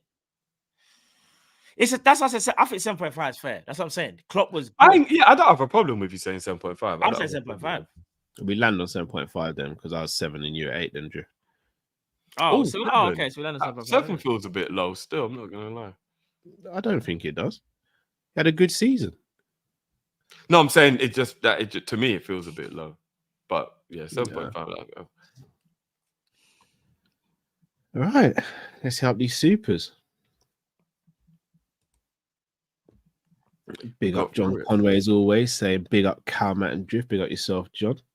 Big up, John. 44 months a member, you legend. Hey, big up, man. Mohammed says, gonna be half a decade since a last league title. Better season combos are useless. We're both underperforming and City own this league. Embarrassing. We've won a Premier League though, Mohammed, respectfully. I'm guessing you're an Arsenal fan. We've won a Premier League and we've collected trophies in the last few years. We're the only team to really kind of give them any trouble. We're not the same. You know what? The wordplay for Mohammed is very smart because the word decade sounds more. Yeah. So using that word, that's like if I said it's 4 years. It's like if I was turning 50 and I went, yeah, I'm half a century. But like, oh Jesus, half a century. Yo, man, you know what I mean? Like you hear that word and it makes it feel like it's something else. Do you know what I'm saying? Like that's wordplay there, Mo. I like that. Like it's literally been 4 years since we lifted the Premier League trophy. So should we have lifted another one since then? Absolutely. But if we're going to do that, Arsenal fan, what the context has to be added in there is it'd be like I was going to say it's almost a quarter of a century. It's almost a quarter of a century for Arsenal then, if that's the case. Yeah, that's what I'm saying. You can. And yeah. Arsenal have also not won anything in that 4 years. Whereas at least, even though we didn't win the league, at least we collected a bundle of other trophies. I think we won 100. 4 or We 5 won trophies, bro. during This that is what I'm time. saying. They're not So, like it us. can't be They're looked not at like that way. us, It bro. can't be looked at that way. Not at all. Oh, he's a Liverpool fan. Fair play. Oh, my bad, fair Mohammed. play. Apologies, bro. Fair play. Che says you guys love context when it suits you. I mean, I think we try and add context all times. We might will get try to. We will try We to. might We get will one. try to add context. Jeannie says Kendrick voice to Arsenal. Did you win the Prem? Will you go again? Now step this way. Step this way. Step that way. Mohammed does politics at school. He's a G. He's a G. I just see him saying that. Him and Matt at top of the class still. Here we go. Momin says rank Jude, Foden, Pedro. I'm not getting involved in that type of Bloody That's crazy to do. That. All right, so I'll quickly do it. On talent or the season they just had? Everything. I'm gonna do it and everything. I'm gonna go Jude. I think it just means who you think is better, because you can't. Because if you do like who had the better season, I think we could kind of all maybe get near enough the same. But I think it just means who you think is better. I'm guessing. I'll do it on talent. I'm going Jude number 1. What? Jude Bellingham number 1 as best talented, as just the complete package. Let him do it, mate. Let him do it. I'm going, Jude, Musiala, Foden, Pedri, Wirtz. Yeah, just so the lights do. I can't lie. If we're talking talent, I'm going Musiala, Foden. But it's not just talent, though. That's what I said. It's the overall package. No, I'm saying I can only judge them on talent because it's a bit difficult to like make another variable. So I'm just going to do talent. But Jude is running games for Real Madrid. How is that not talented? No, I'm not saying he's not talented. I'm just saying I'm basing mine on talent. On talent, I'm gonna go Musiala, Foden. I told you it's techie. Jude, Pedri, Wirtz. Yeah, what Drift said. You know, Jude. Jude wins with Real Madrid the Champions League. You know he's getting Ballon d'Or. Yeah. Can I be honest with you? He's not more talented. I think Bellingham is cold. This ain't even an absolute bad boy, but he's not more talented than Foden. I don't think he's more talented than Foden, though. What? He's not more talented. He's not more talented than Foden. And he's not more talented than Musiala either. He's not. Cal, Jude Bellingham, you carrying Dortmund from the age of what, 17? Oh, boys. Bruv, he weren't carrying. Don't do that. He weren't carrying them. He was an integral. What I say, Cal, he was Dortmund, integral. But I wouldn't say carrying, because when I think of carrying, I think of Captain Stevie G. You're carrying the team. Yeah, that's carrying, bro.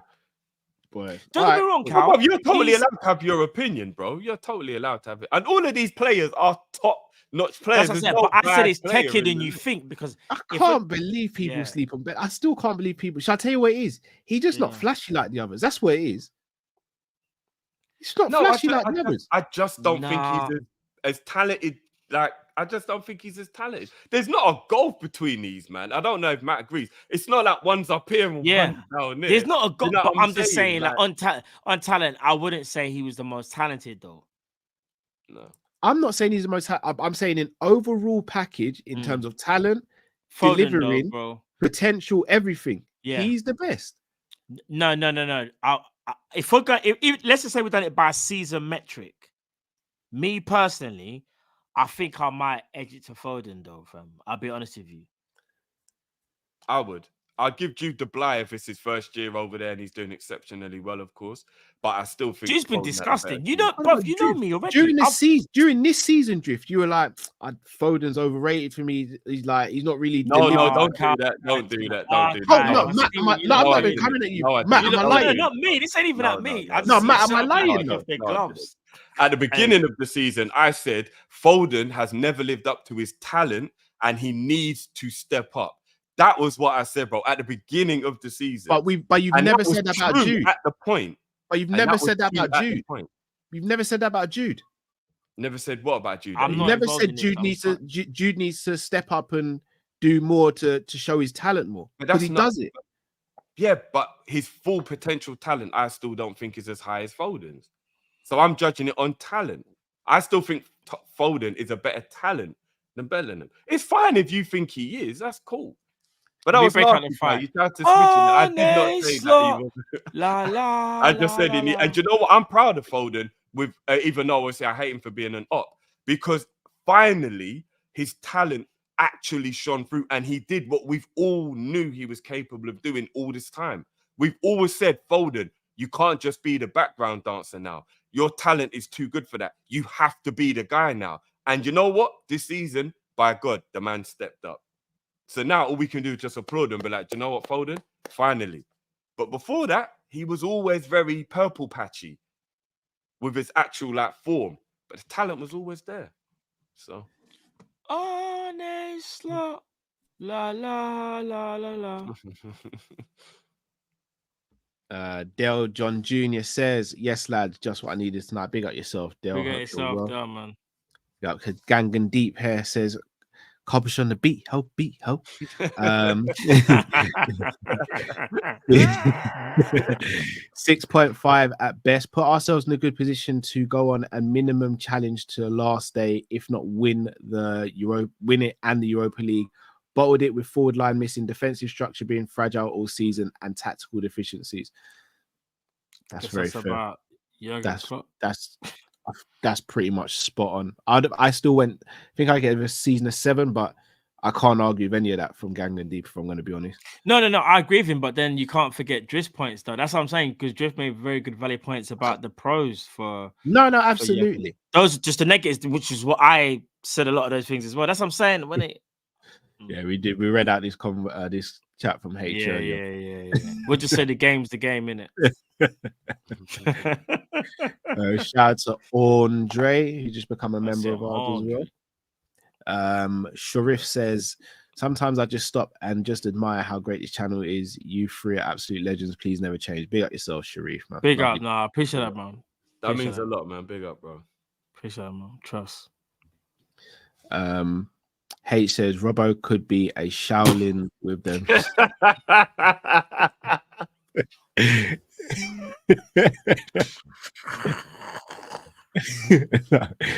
H is a man said the Shaolin, you know. Do you know what's so ironic, about some of the finishes that Robbo's really wasted? I was watching a throwback Premier League classic they did yesterday of Middlesbrough versus Man City when they beat them 8-1. I don't know if anybody saw it or remember that game. I don't remember that game. Downing scored a brilliant left foot volley where he used the outside of his left foot. And all I thought was, Robbo's been in that situation so many times. Robbo against Everton. Robbo. I don't understand, bro. I think, I won't even. If only you could have had a couple of those finishes like Downing did in that game, we would have been all right. But, I feel like Robbo's starting to do it on purpose at this point. I've got to be real with you. I was going to say that, but if I said it's slightly different, we would have been cooked. I'm going to put in a private chat what I was going to say in it. We would have been cooked. I just think Robbo never, ever thinks he'll get in that. Check the private chat and tell me if I'm lying, fam. So he doesn't bother training on them. Check the private chat. What a Tony thing, yeah. No, Tony and Paqueta thing. Man's moving up Paqueta in them. That's what I'm going to say. I'll leave it there still. Lopino says, can you guys stop putting words in our mouths? It's not the injuries why a lot of us want to sell Ibu. Poor on the ball and bozo gene. Take 50 to 60 mil and run. We disagree with that. I disagree with it. That's your opinion, though, bro. Because I don't know if you can speak for everyone else, but that's your opinion, and I appreciate that. Though. Yeah. Same way. He doesn't have a bozo gene. I know he can be rash at times, but he doesn't have a bozo gene. Yeah, I don't think so. And I don't think he's poor on the ball either. I think there's a bit of a misconception about it. I think maybe when he first came to the club, when he first came, it looked a little. Do you know what it is? I think he looked awkward on the ball and looking a little bit awkward. There's a difference. He's not poor on the ball. No, he used to be poor, guys. Just quickly. He's improved massively. Mamadou Sakho used to look so awkward with the ball, but you want to know something? Mamadou Sakho's passing, bro, because he used to do the whole lean back thing. You know, he used to pass. Yeah. But man was doing this. No, but you lot can attest to this. I actually said during the season, do you know what, boys? I give him some credit. He's really, really improved with his on the ball ability. But like about 12 months ago, 12 to 8 months ago, I don't think he was good on the ball. I do think he was No, quite I poor thought it was on the ball. good, but I think he's gotten better, if that makes sense. He's definitely or should I say he was just average? He's just not as good as the others on the ball. Like Matip is stupidly good on the ball. Virgil's stupidly good on the ball. Joe Gomez is very good on the ball. So I think it looks like he's not. It looks like he's poor on the ball. He's just not. It's just the others are very good or excellent on the ball. Yeah, he's improved. He's improved massively. He has. Kwanzaa's brilliant on the ball as well. Arsenal fan here and watch most of the Liverpool games. Personally, I'd give Odegaard a 9, more like a 9.25, and would say Mac had a better season. And you say Mac had a better season. Odegaard role change. Odegaard was better than McAllister last season. Odegaard was arguably the best. Odegaard was sensational, though. That's not even me. But Odegaard was cold. No, I think you gave Mac. It was going to give Mac a 9.5, weren't you? Bro, Odegaard was arguably Arsenal's best player this season. So what do you rate Odegaard then? If I'm being honestly, yeah.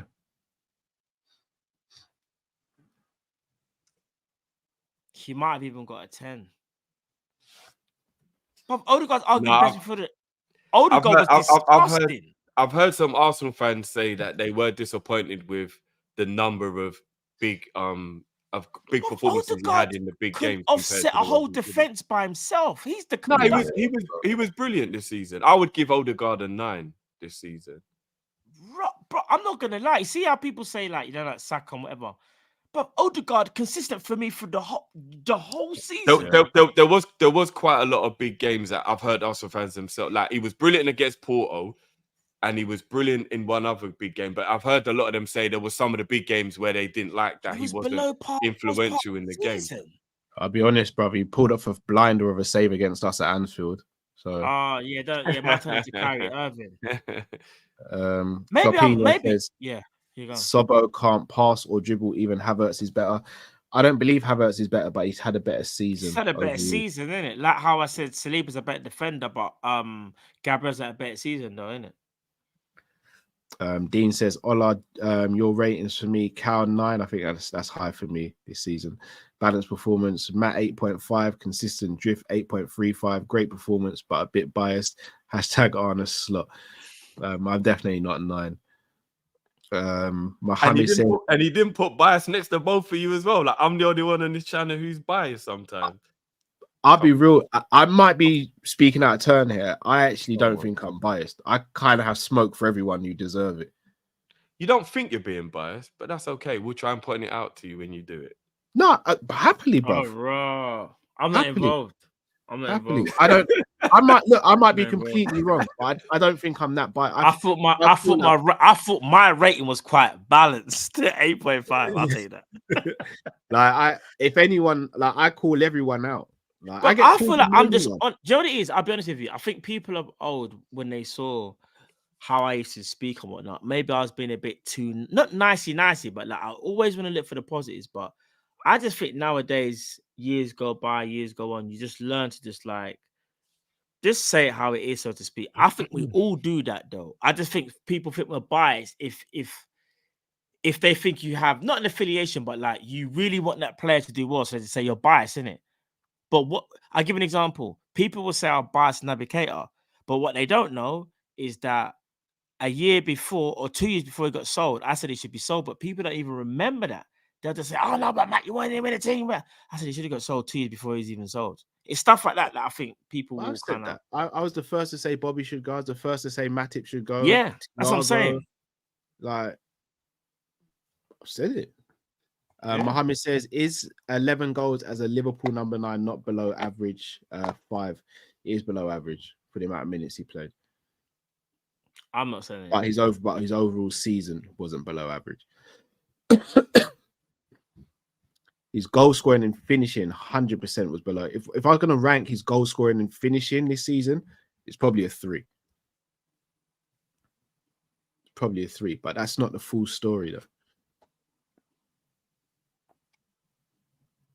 It's not the full story.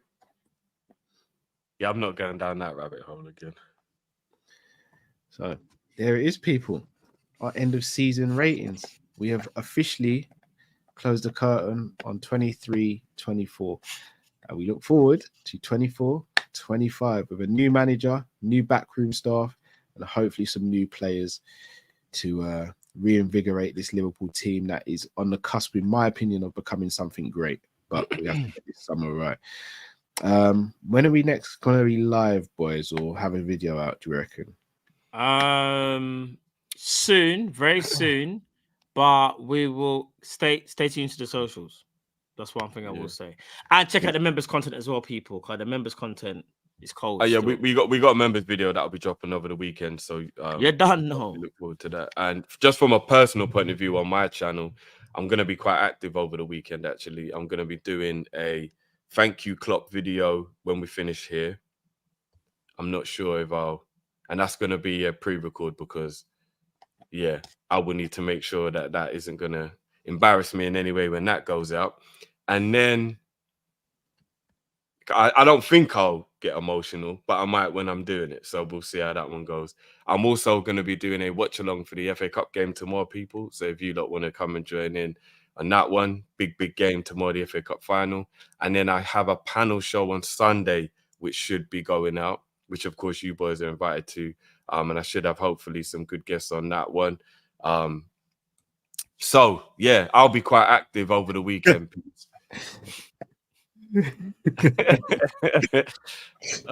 But yeah, go take some pictures with Pep Guardiola as well, please, bro. Just do whatever you do, man. I don't know what you've done, but whatever you do, bro, listen, do what you got. I want you to recommend Arteta a new barber. I want you to have a picture hugging Pep. I want you like we're just gonna sabotage everyone, blood. You know what? If you go and do something up at Old Trafford with one of the board members, Ten Hag might even get to keep his job, fam. Like, let's keep it moving, bro. Let's just listen.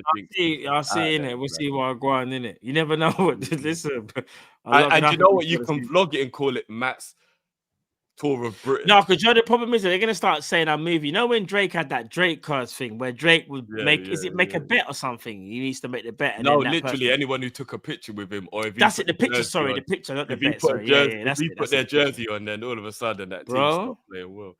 Mad. Boy, if I was Drake, I wouldn't be making no bets at the moment. No, for real. Do you know what was quite cool? Watching back the last day of the season stuff. I didn't know Trevor Noah was a Liverpool fan. So it's quite cool seeing Trevor Noah. He's been a Liverpool fan for time. Yeah. Who? Sorry? Who? Trevor Noah. I swear. I had no idea with the Liverpool. No idea. You should have seen the smile on his face when he got to meet Klopp, man. Like he was like a kid in a candy. Yeah, bro. But yeah, I didn't know that he was. I didn't know he was a Liverpool fan. Weaponize the ability. Flipping out. I'm not an X-Men, bro. Man said weaponize the ability, bro. It might even work if it's a DM team. You can do it right from. You can do it from home, bro. Start DMing these, man. Oh, that got me still. Man said weaponize the ability like a Magneto or something. Yo. Boys. Well, people, it's been a great evening sharing it with you guys. Speaking about the season, we draw a line under it, we move on. We see what happens in the summer. Boys, anything you want to say to the people before we say good night? Listen, big up the people each and every time. Thank you for rocking with us this season. I know the season's over, but the content doesn't stop. You get me? But nah, man, you lot are the real ones. You lot, listen, this ain't me trying to be corny. You lot are the real MVPs, because I'll be real with you. Without you guys, enjoying the content and whatever that we're able to provide you guys, we wouldn't be here. So big up to you lot each and every time. And I hope everyone has, an amazing summer. Summer's about to hit soon. You get me as well. So big up to each and every one of you, man. Love as always. Not to bring the mood down, but like you see all this new bro. It's like, I'm joking. I was gonna say, bro. I was just gonna cut them in and out. Yeah, just cut. Cut. I was gonna cut the outro music. No, but you know the best though. All jokes aside, because can I be real? Before we even cut all jokes aside, yeah. You see some of the games where like we haven't done well, or we've lost, or we've drawn, and we've all sat there before, and we've all gone like, bro, this stream's just gonna be marginal. Like, you're just not in the mood. It's only because of you guys. I can't stress it enough. Like, honestly, there's times when man finish a game and I'm like, I don't even want to talk. Why am I talking, bro? I can't be bothered. Like, do you know what I mean? I just want to chill out. But because of you guys as to why we do this stuff. And so big up each and every one of you. I'm not gonna have dinner tonight. Love each and every time, people. Because of the dedication of the people. So I feel that I'll repay them. That's most nights for me, bro. I'll be real with you. If I say this, they will laugh. But you man know the truth. Yeah, it's most nights. If I say no, they will laugh, but you man know what time it is at times. We don't speak about on here, but there's a lot we go through behind. There's a lot we go through, like a lot of stuff that you lot have no idea. But you'll see us every stream, smile, whatever. Obviously, there might be times and a certain man might not be smiling as much, but you know what I mean? People were always here. We don't shy away from nothing. You get what I'm saying? We're always here, like no matter what it is. Even if it's one of us will always be here, man. Trust me. So big up. It's funny because see what I'm saying? Take that back, bitch, bro. What are we doing here? That's crazy. That's crazy. How's someone gonna put Matt never goes about food? Thank you for your sacrifice. It's a violation, Mitch. I'm not gonna lie. Do you know what I think people need to understand to just have a little context? That we don't ever do it on purpose, but I think Cal's in the same boat as me. Normally, you've got whatever you've got going on in your day, and your normal dinner time would probably be 8, somewhere around there. But because we're filming, you haven't got the time to. Oh, well, so I don't get put in that category, no? No, I don't know what time you eat dinner. I'm saying, but I'm sure me and Cal had a conversation about it. Wow. So, I don't. That is pre-dinner at 3 p.m. then, man, I say. I don't know if we've ever had a conversation about what your actual dinner time will be, but me and Cal have. So I'm just, what is your dinner time similar then? Is your dinner time? I mean. Is your dinner time similar then? Around sometimes I wish you know that who's the guy? Actually, that's a bit mad still. Who's like anytime can get it. If I swear to God, if I was a snitch, fam, I swear to God, you man will be finished, bro. You're lucky I'm not a snitch. Anyway, so that's the reason why a lot of the time we have to do the show without eating, and yeah, it's tough. Like we don't come off the stream where we're all having the same conversation. None of us have eaten, but apparently I don't. I never That's said crazy. that. I said, but only me and Carl. I said that I've never had a conversation about dinner time with Matt. That's all I said. So I don't know if that's actually your dinner time. I'll be real with you. I actually don't have a dinner time. I genuinely don't. Not anymore. Yeah, I agree with that. No, I haven't had a dinner time for a couple of years now. Bro, I said when you see when the youths are in play, bro, it's a mad thing. And on top of this, it's a mad thing. Yeah, it's mad. Between school pickup, nursery pickup, and work and all the other stuff, I just eat when I get a chance. If I get a free half, and even when I eat, I gotta make sure the kids aren't around. Because Robbie and Stevie they'll just walk up to me and be like, "Oh, what's that, Dad?" And I'll be like, "Oh, it's this." How many times have you had? I was trying to say that the kids did like, "Oh, Daddy, I'm hungry." Did you eat before? "Oh, Daddy, I'm hungry. Can I want some of your?" I left the room the other day. Robbie picked up my bun and cheese, sat on the sofa with it on his lap, and just started eating it. Yeah, just raggo, just raggo. Sacrifice of a parent, I guess.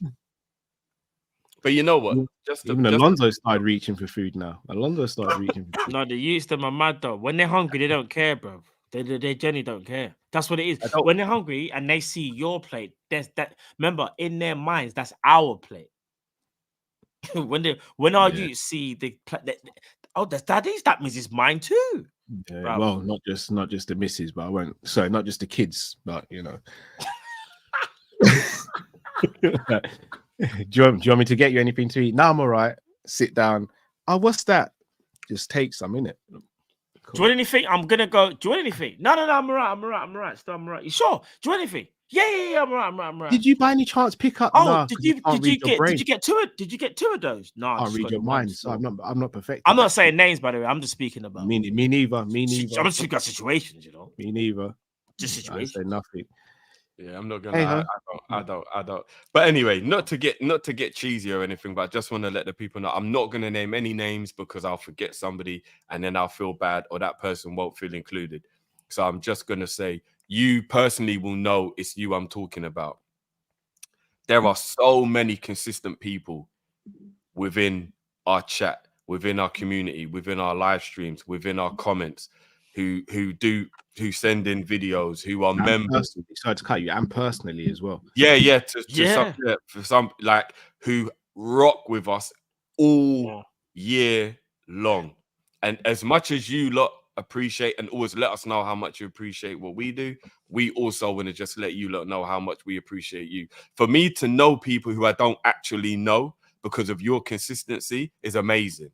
Yeah, it's actually amazing. Do you know what I mean? And again, I'm not going to name names because I'll forget somebody and I don't want to forget anybody. But you guys, we massively want to give you a thank you. For as much as you appreciate what we do, we appreciate that. There's certain people that I know I'm going to see their name every stream. And that's a consistency that's crazy from a viewer point of view. So bless you lot.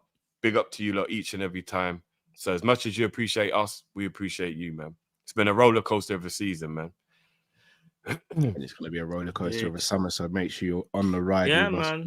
But nah, echo what the boys have said. Love you all. Thank you so much for the support. And the only request is that you continue supporting us. So, and smash a like button. Yeah, touch a button now. I think that's the only thing people forget sometimes, to just smash the like button. Islamic video says, Drifty, don't stop supporting Nunez. We need you. What's this, an army? Innit? No, Drift ain't going nowhere. Accidentally become the leader of some gang. No, you're the leader, fam. I said, we need you. You're moving like John. You're moving like Jon Snow right now against the White Walkers, bro. They need you, bro. Oh, man. Big up. But nah, people, until we see you in the next stream, stay safe, stay blessed. We are Kopish right, people. Take care. Love.